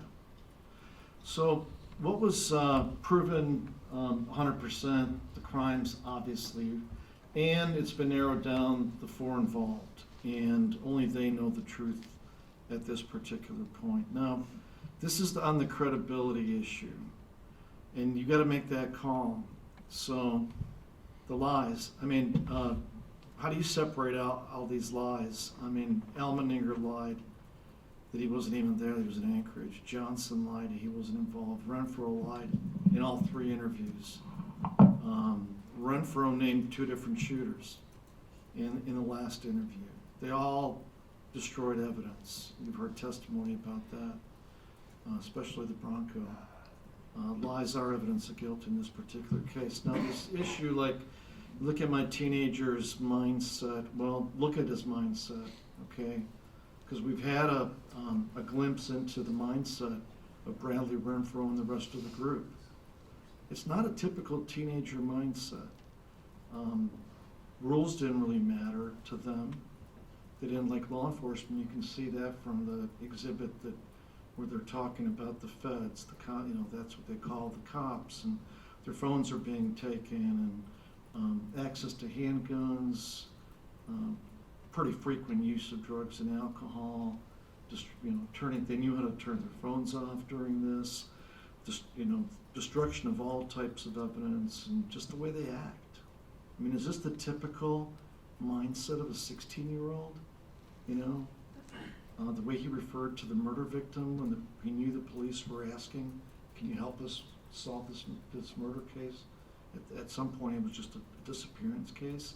And then, of course, I'll agree with Mr. Provost. He did bounce around a bit, but you got a glimpse into some of the parenting in this case. The parenting of Misty Johnson, the parenting of Rodney Almendinger, and even the stepmother. You got that tape where she's coaching him on how to testify. That's a little bit too late to start doing the parenting at that point. So this business of you got to believe him that he was scared, but this was the life they were living. It's a bit ironic that they're involved in this. They're all together before, during, and after, and they're all doing the same stuff before. They're partying, and they're doing the same stuff after. They're drinking, and they're smoking marijuana after. They're to the point where people are throwing up and peeing on their clothes. They're still doing their videos after the murder, still taking their photos of the sea after the murder, still doing their party videos after the murder. But it's ironic that, they are choosing to live this adult lifestyle, although they are adolescents. And then when they are involved in a murder, they decide to use their lifestyle as a defense. Oh, now, I wasn't scared on the 13th of these guys or the 12th of these guys that I knew were acting like gang members, and that I knew were posting gang photos on their social media, that had guns. I wasn't scared of them before, but now I'm scared of them to the extent that this is my defense now. That's why I buried the Bronco. That's why I suggested Jim Creek as the place that David should be killed, because now I'm scared of these guys. So it's ironic that, voluntary participation in this lifestyle, but now it's become a shield, a defense for him. This credibility analysis, this is something that's, a very real thing in this particular case. Look at the evidence and ask yourselves, this is one of those things like, how many times are you going to touch an electric fence? Okay, you've touched it 3 times and you got zapped. The 3 prior interviews are chock full of lies. And are you going to touch the electric fence again? And that's his fourth story his testimony. Ask yourselves these questions when you go in the jury room, and remember, the whole defense is built on their guy. Mr. Provost was right when he said he's trying to save himself. He's trying to save his life. It's all on Bradley Renfro. All those eggs are in his basket at this point. Ask yourselves the questions. How do we think he testified? Was there the ring of truth to his testimony? Do you really think he was scared? And then he's, playing with Eric Almeninger in the camper after they're partying all night, videotaping themselves. Here's a good one. Do you really believe that Bradley Renfro was helping David Grunwald? Do you really believe that? Do you really believe his selective memory? He remembers a lot of stuff, like, well, of course, I didn't do anything to David Grunwald. Well, of course, I didn't shoot David Grunwald. Then I ask him the hard questions, like, what about this video when all of you guys are whooping it up about hitting somebody on the head as hard as you can? Well, that I don't remember. That I don't recall. That goes into credibility analysis. Now, here's just a sample of how his lies have morphed, and the thing about this is, you know why they've morphed, because of two things. Number one, the cops are on their tails during this time period. And number two, he's getting more information. So they're all communicating. Look through all those exhibits we put on the table about all their communications, For example, that prime one of, as soon as the troopers help him get a new phone, he says, "Yes, officer, I will be a cooperator. Yes, Mom, I'll do my best." What's the first thing he'd do? Phone call to Eric Almeninger. So, look and see why his lies have morphed, and how he's getting boxed in, And these are major differences. You can't ignore these differences. It goes from completely distancing myself. I was drunk. I might have gotten picked up in a cab, and I think I might have been in a Bronco, but I thought it was a tannish sedan. Number two, worst case scenario, I burned the truck, had nothing to do with David Grunwald's disappearance. Story number three, let's throw Eric Almeninger under the bus, because now he knew that Eric Almeninger is in jail, and he knew what Eric Almeninger had said because he read it on Facebook as he testified. And then, of course, here, now we're here, how many years later, after the December 6, 2016 interview, and this goes to Mr. Provost saying he's trying to save himself, so he takes the stand, and now he changes gears completely and says, no, it wasn't Eric that was the beater, it was Dominic, and it wasn't Eric that was the shooter, it was Austin, and now he says, I'm in fear of all these guys. So compare this to real life, okay? Because the court shouldn't be some kind of, alternative world where reason, logic, and common sense are thrown out. Ask yourself, do we believe this defense? Do we believe the story that he's not one of the bad guys? He didn't encourage, he didn't counsel. The only reason he suggested Jim Creek is because he knew David would be saved there. The only reason he picked David up off the camper floor or loaded David into the Bronco is because he thought he was helping David. That's his defense. That's basically what he's told you. Do you believe any of that stuff? Now, compare it to real life. What if you had these people? What would you do if you had a boss that told you numerous lies? Or a doctor that told you numerous lies? Mechanic. What if you had a real estate agent looking for a house and told you numerous lies? Or a lawyer working on an important case for you and he or she told you numerous lies? How about a spouse who lied repeatedly about huge things? Because these are huge things we're talking about here. Like who shot David Grunwald? That's a huge thing. What would you do in real life if people lied to you repeatedly? You wouldn't have anything to do with them. So the truth in this case, as shown by the state's evidence, is that this was a tight-knit group. They were all friends. They documented their history, as we have shown you through the evidence. It's really their evidence that we just took. It was on their phones. It was on their social media. We didn't create it. They used drugs regularly. They drank regularly. We have a video of them in the shed. And Renfro was in that shed, the evidence shows, talking about hurting a human being. And it's like a pep rally. Others are chiming in and encouraging him. We know they got angry at David. We know he was beat up in a very small place. Can't imagine this testimony that Renfro is stoned and lying on a couch in that camper while this was going on. You got to ask yourself, does that have the ring of truth to it? We have Renfro. Let's turn our attention to Renfro in particular, admitting loading David into the Bronco, though he claims it was helping David into the Bronco. We have him admitting in the interview that the decision to kill David was made on the Albeninger property, and then we have him admitting and in his testimony here suggesting locations for David's execution. Now, of course, here he can't tell you that. He's got to temper it somehow, and he told you that it was to help David. So ask yourself, is that truthful? And now, of course, some of these things, he can't get out of it all. The on video buying the gas, he admitted that it was his idea. So, defense attorney asks you, look at, this is where we're asking you the same thing. Look at the context. Look at the actions before and after. That's the context. So what is Renfro doing? David Grunwald, let's look at his story. David Grunwald is shot in the head by another person. Let's look at his final version. Falls to the ground. He sees David Grunwald on the ground after seeing him beaten up in the camper. What's the thing he does?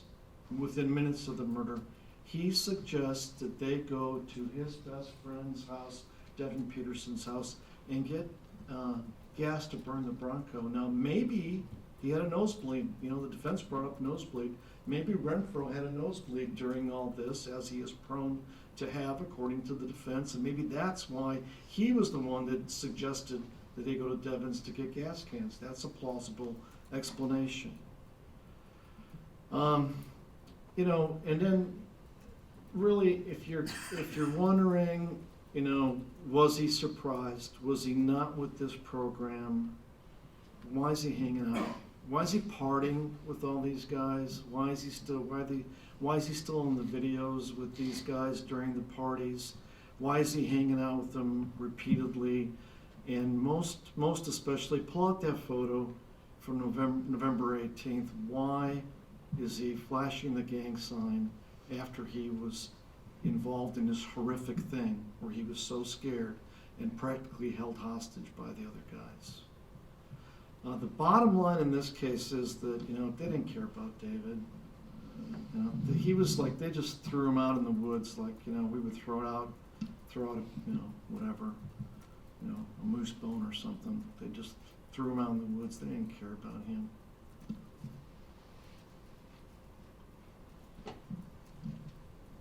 Out of all the witnesses, this is the witness that summarized it up. This is a person of their generation. This is not Sergeant Wegson. It's not the old prosecutor doing this case. This is a person who comes from their generation, who observed this activity by the group before November 13th, but also not just that. This was a person who was there on November 13th at Albeninger's, and he saw what was going on. And he told you, this is a long time ago in the trial, but he gave you his opinion of what happened. This is what it was. They took it too far and it got dangerous. And we know what he's talking about. We're not talking about just the alcohol consumption. We know they're not talking about just marijuana consumption. We know what he's talking about. They took their group philosophy too far. And that was coupled with alcohol consumption a lot and drug consumption a lot. But they took this whole thing, this gang thing, this group thing, this violence thing, whatever you want to call it, they took it too far and it got dangerous. And unfortunately, it got dangerous for David Grunwald. to Christian's credit, he was sober, right? He was not high as a kite. He was not drunk. He was able to observe what was going on in that garage. And as soon as he saw that, he was only there for a few seconds. As soon as he saw that, he went home.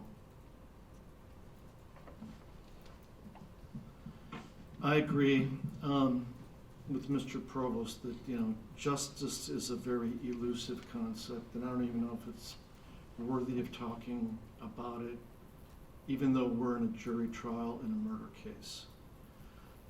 Because a lot of people are going to have different opinions of what justice is in general, and a lot of people are going to have different opinions about what justice is in this case, or what it ever can be in this case.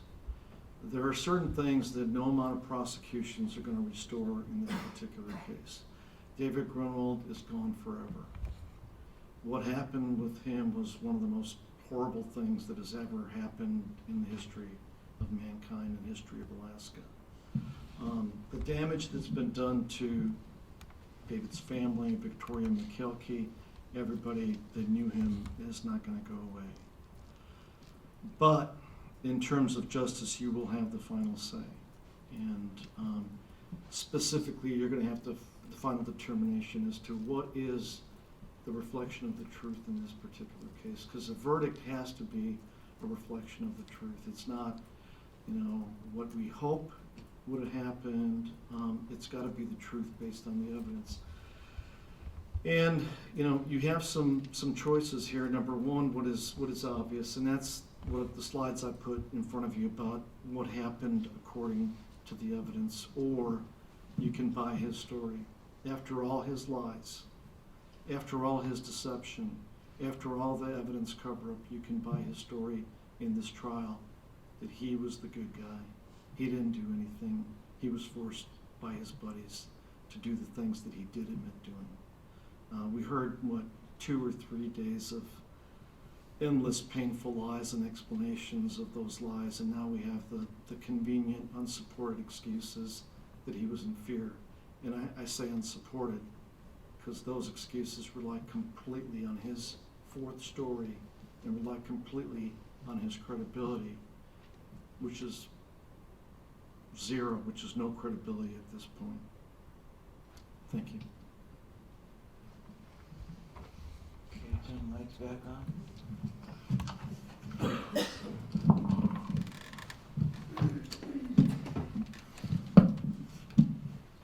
Okay, members of the jury, at this point in time, the court has, I think, 7 instructions to read you, and then we will begin the deliberation process. I will begin with, let's see.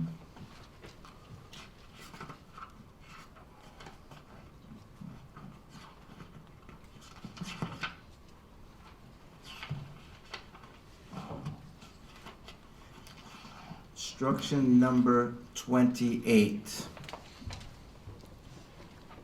I believe you guys still have the copies, good. At the close of the trial, counsel argued the case to you. Their arguments may be, and usually are, helpful to you.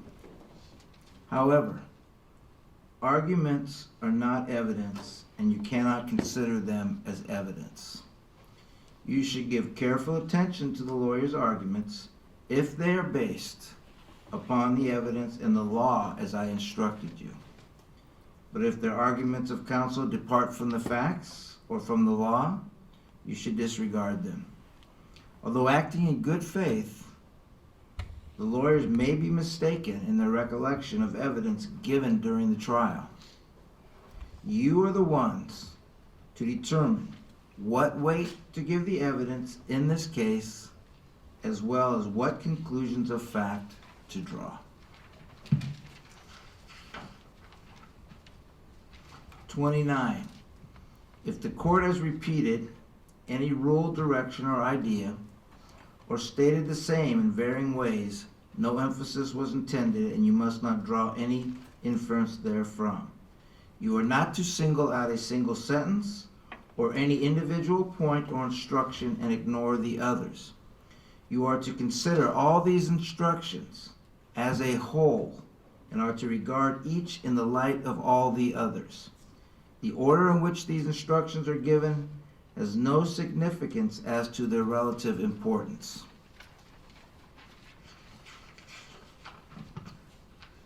Number 30.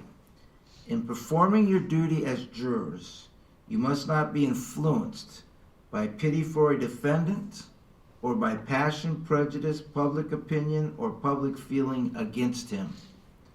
Nor should you be influenced by pity or compassion for the victim of the crime.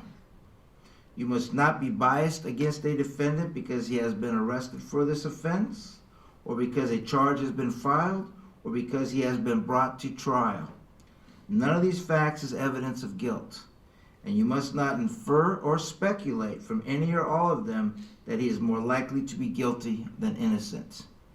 The authority thus vested in you is not an arbitrary power, but must be exercised with sincere judgment, sound discretion, and in accordance with the rules of the law stated to you. Instruction 31. In your deliberations, do not discuss or consider the subject of possible penalty or punishment. That subject must not in any way affect your verdict. Instruction 32. As jurors, you have a duty to consult with one another and to deliberate with a view to reaching an agreement, if that can be done without violence to individual judgment. Each juror must decide the case independently, but only after an impartial consideration of the evidence with the other jurors. In the course of deliberations, jurors should not hesitate to re-examine his or her own views and change his or her opinion if convinced it is erroneous. But no juror should surrender an honest conviction as to the weight or effect of the evidence solely because of the opinion of the other jurors or for the mere purpose of returning a verdict.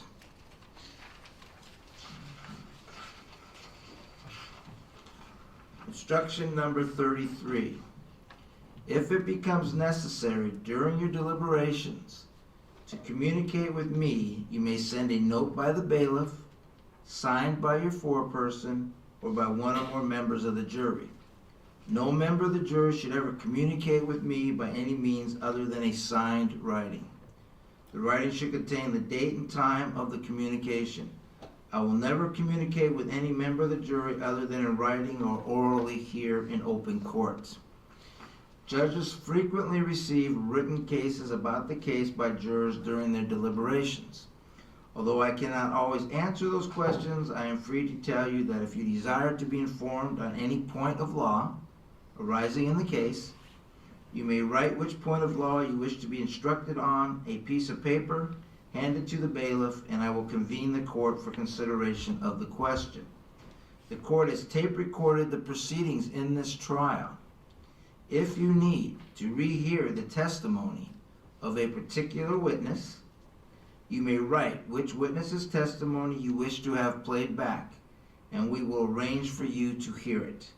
No new evidence will be presented. A delay will occur prior to the response to your question or request, since I must first convene the defendant, attorneys, clerk, jury, and myself for consideration of the question. I tell you this not to discourage your writing a question, but so that you will understand any delay which might occur.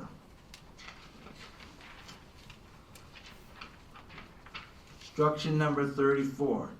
During your deliberations, a bailiff will be appointed to keep you together and prevent conversation between you and other persons. The bailiff will provide you with meals and will make phone calls for you if necessary. The bailiff cannot answer any questions about this case or provide you with any information, books, or materials. The bailiff, as well as all other persons, is forbidden to communicate in any way or manner with any member of the jury on any subject touching the merits of this case. Bear in mind also that you are never to reveal to any person, not even to the bailiff or to me, how the jury stands, numerically or otherwise, on the question of guilt or innocence of the accused, until authorized by the court. Any violation of any item that I've cautioned you is to be reported to the court. Instruction number 35. You were accepted as jurors in this case in reliance upon your answers to the questions asked you concerning your qualifications. You are just as much bound by those answers now, and until you are finally discharged from further consideration of this case as you were then. The oath taken by you obligates you to try this case well and truly, and to render true verdicts according to the law and the evidence. Both the state and the defendant have a right to expect that you will conscientiously consider and weigh the evidence and apply the law of the case, and that you will reach just verdicts. Upon your return to the jury room, select one of your number, man or woman, to act as a foreperson. The foreperson is to preside over your deliberations. You will take to the jury room exhibits and these instructions, along with verdict forms that are self-explanatory. Each of your verdicts must be unanimous. That is, all of you must agree with each verdict. If you unanimously agree upon verdicts during court hours, that is between 8:30 a.m. and 4:30 p.m., of course except Saturdays and Friday afternoons, return them and together with the exhibits and these instructions immediately to open courts. If, however, you do not unanimously agree upon the verdicts during court hours, you may continue to deliberate after 4:30 p.m. If you have any questions for the court that arise, they will be answered after 4:30. They will be answered the next day when you return to resume deliberations. If you unanimously agree on verdicts after 4:30 p.m., or in this case Friday afternoons and Saturday, the verdicts, after being properly dated and signed by the foreperson, must be sealed in the envelope accompanying these instructions. The foreperson will keep them in his or her possession in the sealed envelope, and you may separate, but all of you must be in the jury box when the court next convenes at 8:30 a.m. Although we do have the option, it's not in the instructions, we can give those sealed verdicts to the bailiff if the jury requests it. When the verdicts will be received from you in the usual way. In the event that you use this method of sealed verdicts, you are admonished not to make any disclosures concerning the verdicts to anyone, and not to speak with anyone concerning the case until the verdicts have been returned. Dated at Fairbanks. Today is 4th day of October. And I will be signing the original jury instructions, which will guide you in the law in this case. At this point in time, I would request that the media be shut down